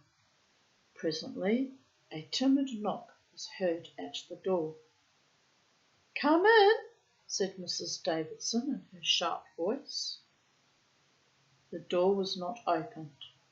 She got up and opened it. They saw Miss Thompson standing at the threshold. But the change in her appearance was extraordinary. This was no longer the flaunting hussy who had jeered at them in the road, but a broken, frightened woman. Her hair, as a rule so elaborately arranged, was tumbling untidily over her neck. She wore bedroom slippers and a skirt and blouse. They were unfresh and bedraggled. She stood at the door with the tears streaming down her face and did not dare to enter. "What do you want?" said Mrs. Davidson harshly. May I speak to Mr. Davidson? She said in a choking voice. The missionary rose and went towards her. Come right in, Miss Thompson, he said in cordial tones. What can I do for you? She entered the room. Say, I'm sorry for what I said to you the other day, and for everything else. I guess I was a bit lit up. I beg pardon. Oh, it was nothing. I guess my back's broad enough to bear a few harsh words. She stepped towards him with a movement that was horribly cringing. You've got me bet. I'm all in. You can't make me go back to... Oh, sorry. You won't make me go back to Frisco. His genial manner vanished, and his voice grew on a sudden hard and stern. Let me just plug us back in, and I'll find where the plug is. Oh, over here.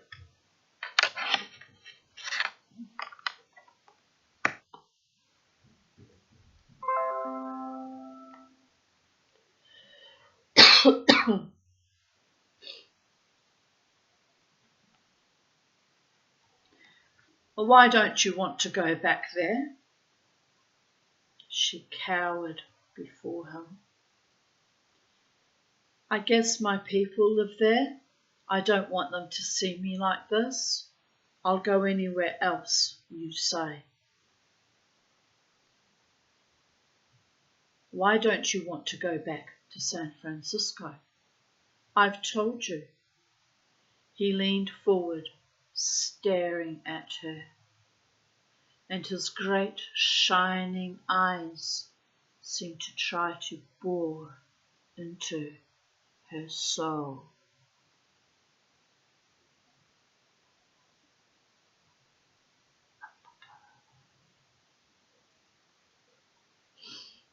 He gave a sudden gasp.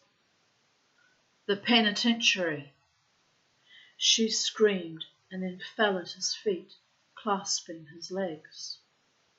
Don't send me back there. I swear to you before God I'll be a good woman. I'll give all this up.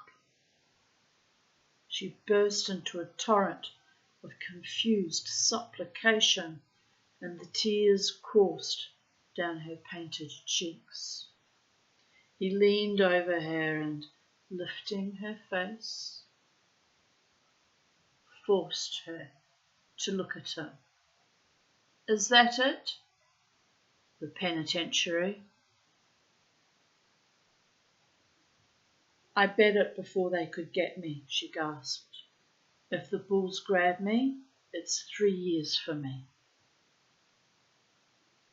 He let go his hold of her, and she fell in a heap on the floor, sobbing bitterly. Dr. MacPhail stood up.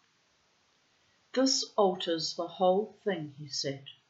You can't make her go back when you know this. Give her another chance. She wants to turn over a new leaf. I'm going to give her the finest chance she's ever had. If she repents, let her accept her punishment. She misunderstood the words and looked up.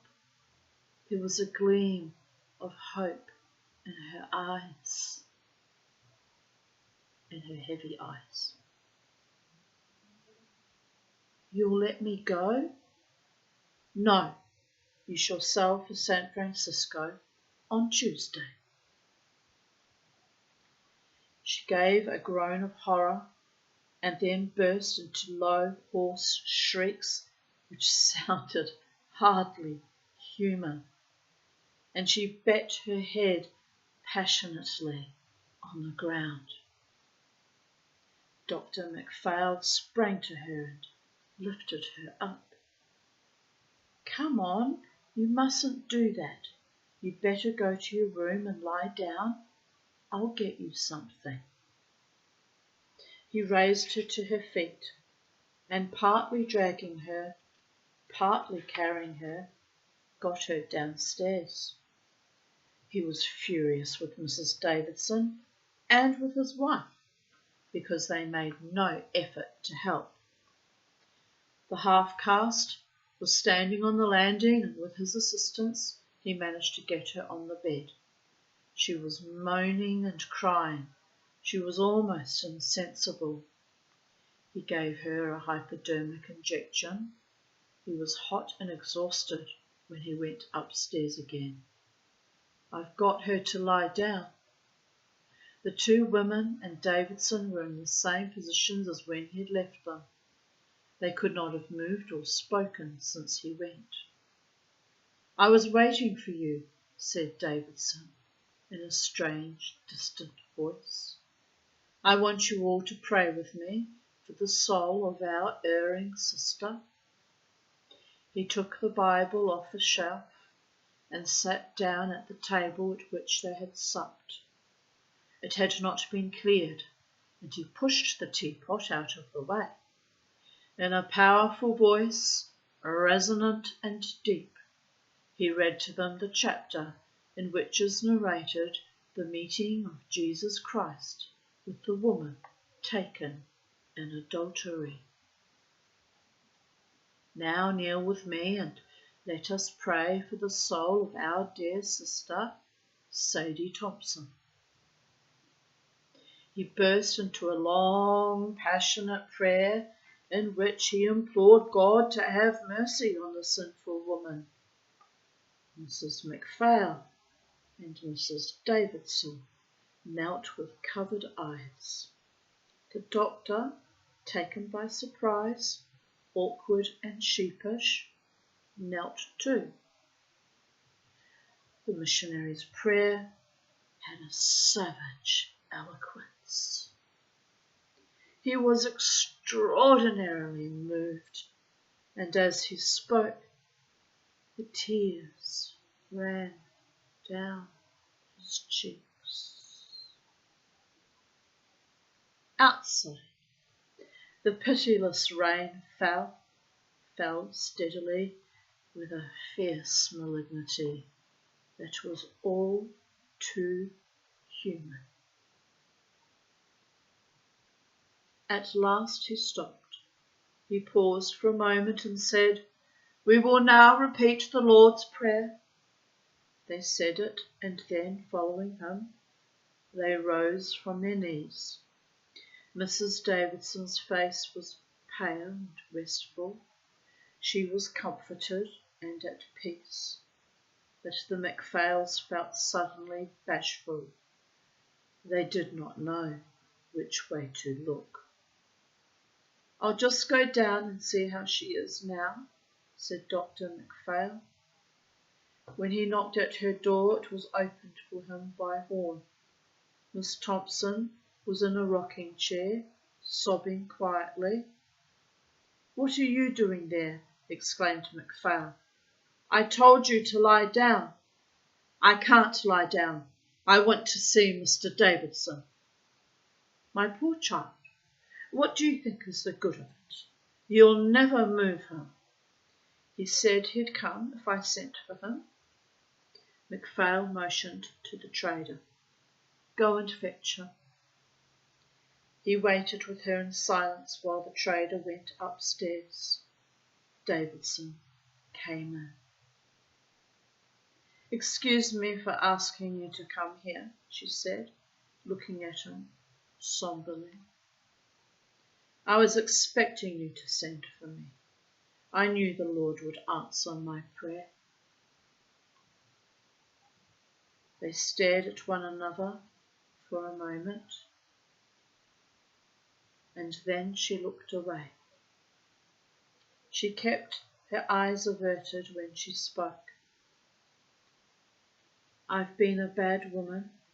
I want to repent." Thank God, he has heard our prayers." He turned to the two men. "Leave me alone with her. Tell Mrs. Davidson that our prayers have been answered." They went out and closed the door behind them. "Gee whiz," said the trader. That night, Dr. McPhail could not get to sleep till late, and when he heard the missionary come upstairs, he looked at his watch. It was 2:00.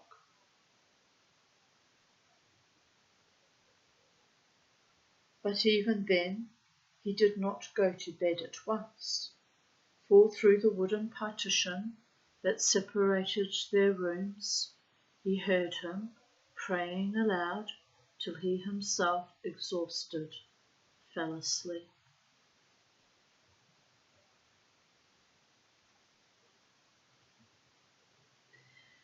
When he saw him next morning, he was surprised at his appearance. He was paler than ever, tired, but his eyes shone with inhuman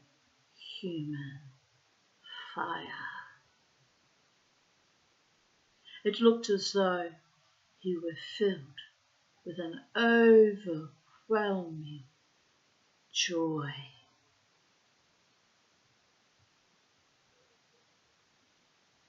"I want you to go down presently and see Sadie," he said. "I can't hope that her body is better, but her soul is transformed." The doctor was feeling wan and nervous. "You were with her very late last night," he said. "Yes, she couldn't bear to have me leave her." "You look as pleased as Punch," the doctor said irritably. Davidson's eyes shone with ecstasy. "A great mercy has been vouchsafed me. Last night I was privileged to bring a lost soul to the loving arms of Jesus." Miss Thompson was again in the rocking chair. The bed had not been made. The room was in disorder. She had not troubled to dress herself, but wore a dirty dressing gown, and her hair was tied in a sluttish knot. He had given her face a dab with a wet towel, but it was all swollen and creased with crying. She looked a drab. She raised her eyes dully when the doctor came in. She was cowed and broken. "Where's Mr. Davidson?" she asked. "He'll come presently if you want him," answered McPhail acidly. "I came here to see how you were." "Oh, I guess I'm okay. You needn't worry about that. Have you had anything to eat?" Horn brought me some coffee. She looked anxiously at the door. "Do you think he'll come down soon? I feel as if it wasn't so terrible when he's with me." "Are you still going on Tuesday?" "Yes. He says I've got to go. Please tell him to come right along. You can't do me any good. He's the only one as can help me now." "Very well," said Dr. McPhail. During the next 3 days the missionary spent almost all his time with Sadie Thompson. He joined the others only to have his meals. Dr. McPhail noticed that he hardly ate. "He's wearing himself out," said Mrs. Davidson pitifully. "He'll have a breakdown if he doesn't take care, but he won't spare himself." She herself was white and pale. She told Mrs. MacPhail that she had no sleep. When the missionary came upstairs from Miss Thompson, he prayed till he was exhausted, but even then he did not sleep for long. After an hour or two, he got up and dressed himself and went for a tramp along the bay. He had strange dreams. This morning he told me that he'd been dreaming about the mountains of Nebraska, said Mrs. Davidson. That's curious, said Dr. MacPhail. He remembered seeing them from the windows of the train when he crossed America. They were like huge molehills, rounded and smooth, and they rose from the plain abruptly. Dr. MacPhail remembered how it struck him that they were like a woman's breasts. Davidson's restlessness was intolerable even to himself, but he was buoyed by a wonderful exhilaration. He was tearing out by the roots, the last vestiges of sin that lurked in the hidden corners of that poor woman's heart. He read with her and prayed with her. It's wonderful, he said to them one day at supper. It's a true rebirth. Her soul, which was black as night, is now pure and white, like the new fallen snow. I am humble and afraid. Her remorse for all her sins is beautiful. I am not worthy to touch the hem of her garment.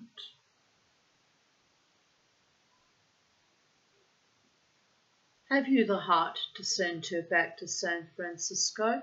Said the doctor. 3 years in an American prison. I should have thought you might have saved her from that. But don't you see? It's necessary. Do you think my heart doesn't bleed for her? I love her as I love my wife and my sister. All the time that she is in prison, I shall suffer all the pain that she suffers. Bunkum, cried the doctor impatiently.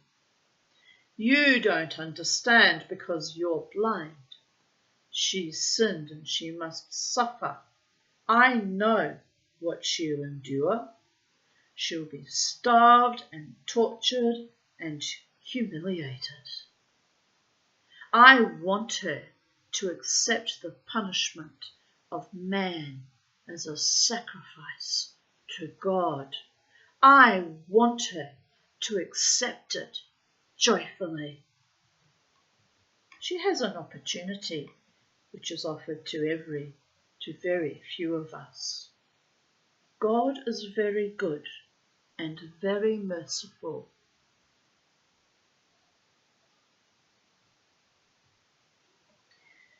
Davidson's voice trembled with excitement. He could hardly articulate the words that tumbled passionately from his lips. All day I pray with her, and when I leave her I pray again. I pray with all my might and main, so that Jesus may grant her this great mercy. I want to put in her heart the passionate desire to be punished, so that at the end, even if I offered to let her go, she would refuse.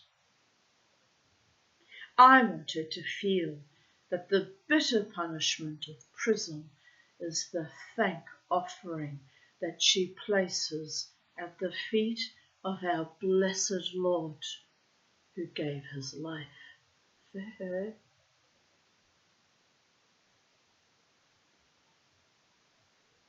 The days passed slowly. The whole household, intent on the wretched, tortured woman downstairs, lived in a state of unnatural excitement. She was like a victim that was being prepared for the savage rites of a bloody idolatry. Her terror numbed her. She could not bear to let Davidson out of her sight. It was only when he was with her that she had courage, and she hung on him with a slavish dependence.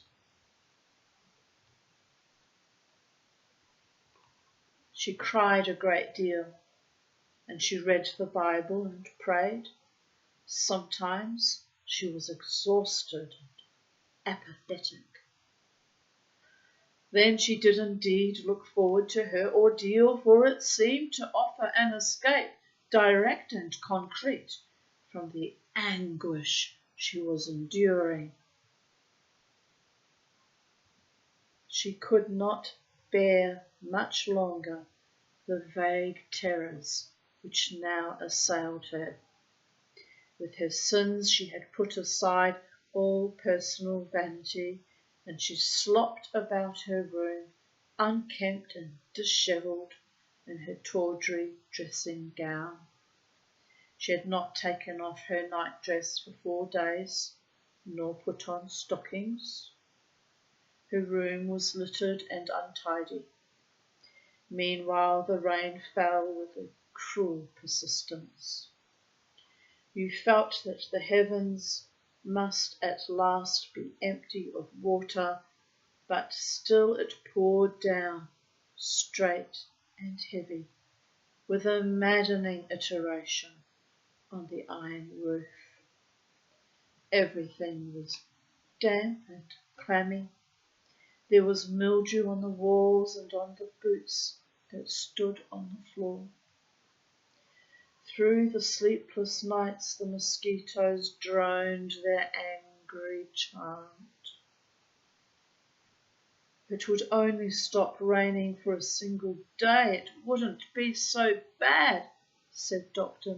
McPhail. They all looked forward to the Tuesday, when the boat for San Francisco was to arrive from Sydney. The strain was intolerable.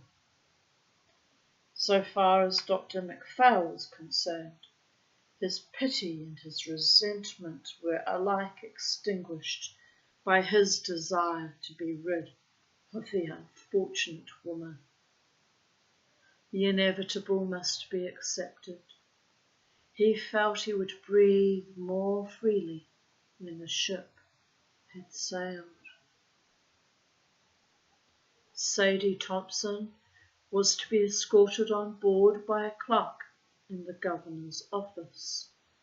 This person called on the Monday evening and told Miss Thompson to be prepared at 11 in the morning.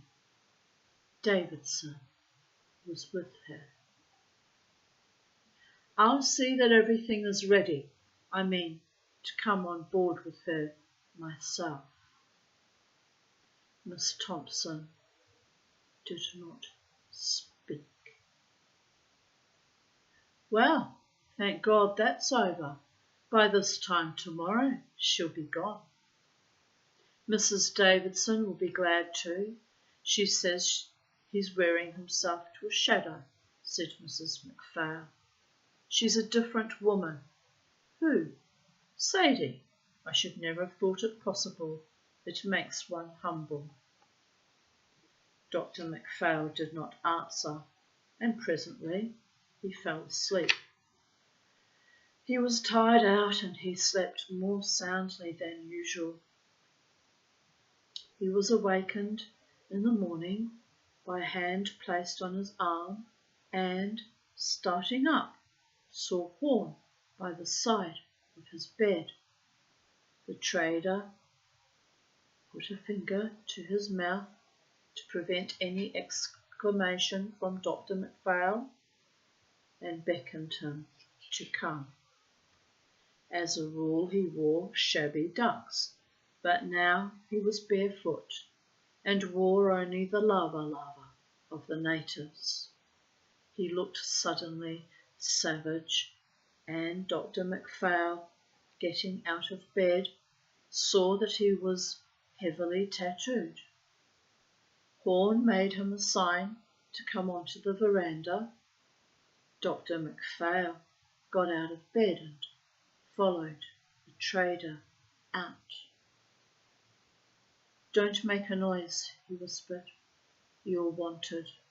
Put on a coat and some shoes. Quick!" Dr. McPhail's first thought was that something had happened to Miss Thompson. "What is it? Shall I bring my instruments? Hurry, please hurry." Dr. McPhail crept back into the bedroom, put on a waterproof over his pyjamas and a pair of rubber-soled shoes. He rejoined the trader and together they tiptoed down the stairs. The door leading out of the road was open, and at it were standing half a dozen natives. "What is it?" repeated the doctor. "Come along with me," said Horn. He walked out and the doctor followed him. The natives came after them in a little bunch. They crossed the road and came on to the beach. The doctor saw a group of natives standing round some object at the water's edge. They hurried along, couple of dozen yards perhaps, and the natives opened out as the doctor came up. The trader pushed him forwards. Then he saw, lying half in the water and half out, a dreadful object. The body of Davidson.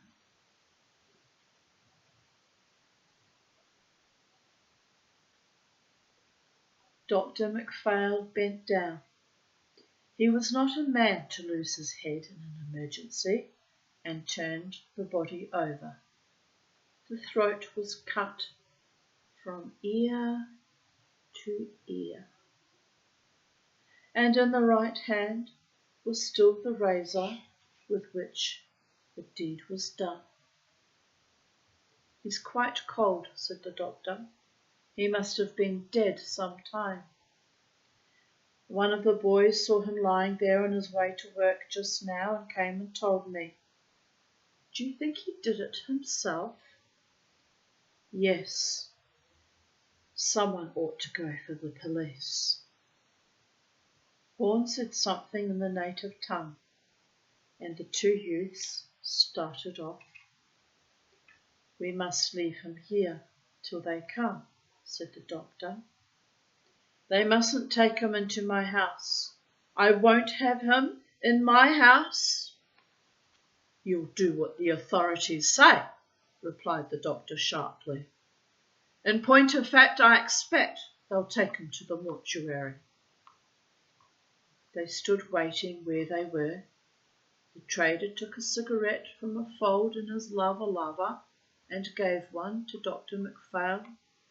They smoked while they stared at the corpse. Dr. McPhail could not understand. "Why do you think he did it?" asked Horn.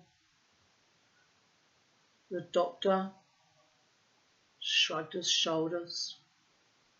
In a little while native police came along, under the charge of a marine with a stretcher, and immediately afterwards a couple of naval officers and a naval doctor.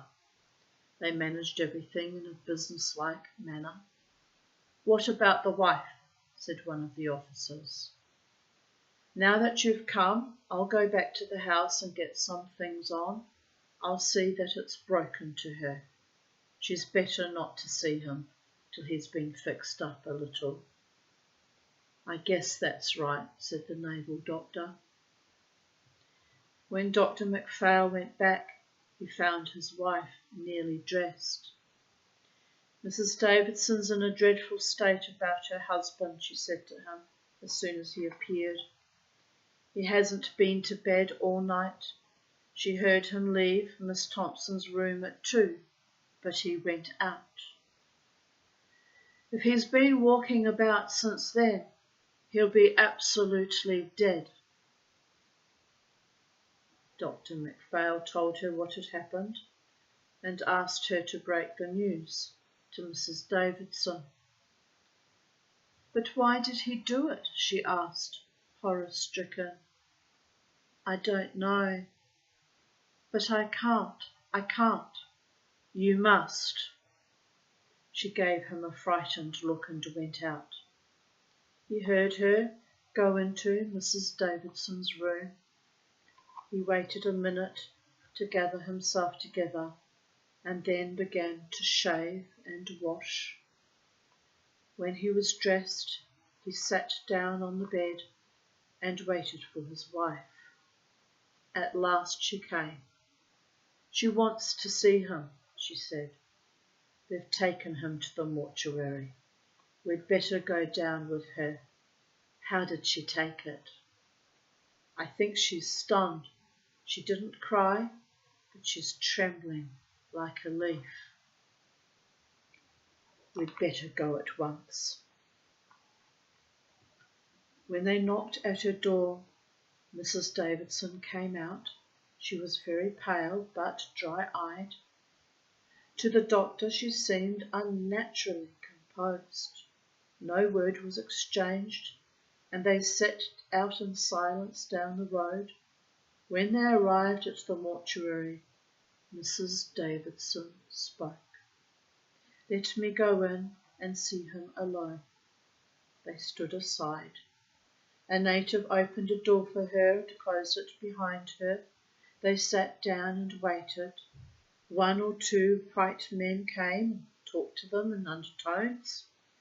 Dr. MacPhail told them again what he knew of the tragedy. At last the door was quietly opened and Mrs. Davidson came out. Silence fell upon them. "I'm ready to go back now," she said. Her voice was hard and steady. Dr. MacPhail could not understand the look in her eyes. Her pale face was very stern. They walked back slowly, never saying a word, and at last they came round the bend, on the other side of which stood their house. Mrs. Davidson gave a gasp, and for a moment they stopped still. An incredible sound assaulted their ears. The gramophone, which had been silent for so long, was playing ragtime, loud and harsh. "What's that?" cried Mrs. MacPhail with horror. "Let's go on," said Mrs. Davidson. They walked up the steps and entered the hall. Miss Thompson was standing at her door, chatting with a sailor. A sudden change had taken place in her. She was no longer the cowed drudge of the last days. She was dressed in all her finery, in her white dress, with the high shiny boots over which her fat legs bulged in their cotton stockings. Her hair was elaborately arranged, and she wore that enormous hat covered with gaudy flowers. Her face was painted, her eyebrows were boldly black, and her lips were scarlet. She held herself erect. She was the flaunting queen that they had known at at first. As they came in, she broke into a loud, jeering laugh, and then, when Mrs. Davidson involuntarily stopped, she collected the spittle in her mouth and spat. Mrs. Davidson cowered back, and 2 red spots rose suddenly to her cheeks. Then, covering her face with her hands, she broke away and ran quickly up the stairs. Dr. Maugham was outraged. He pushed past the woman into her room. "What the devil are you doing?" he cried. "Stop that damned machine!" He went up to it and tore the record off. She turned on him. "Say, Doc, you can't that stuff with me. What the hell are you doing in my room?" "What do you mean?" he cried. "What do you mean?" She gathered herself together. No one could describe the scorn of her expression or the contemptuous hatred she put into her answer. "You men, you filthy, dirty pigs. You're all the same, all of you. Pigs, pigs." Dr. Maugham gasped. He understood.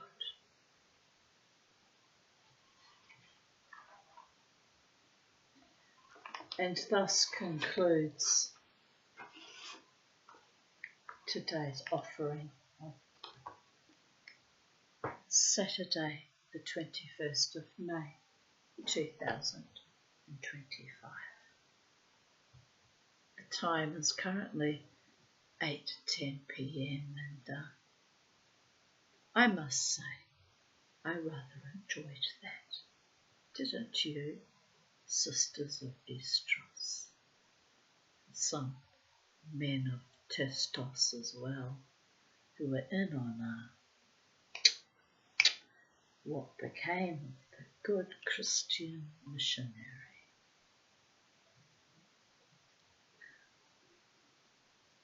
Human nature.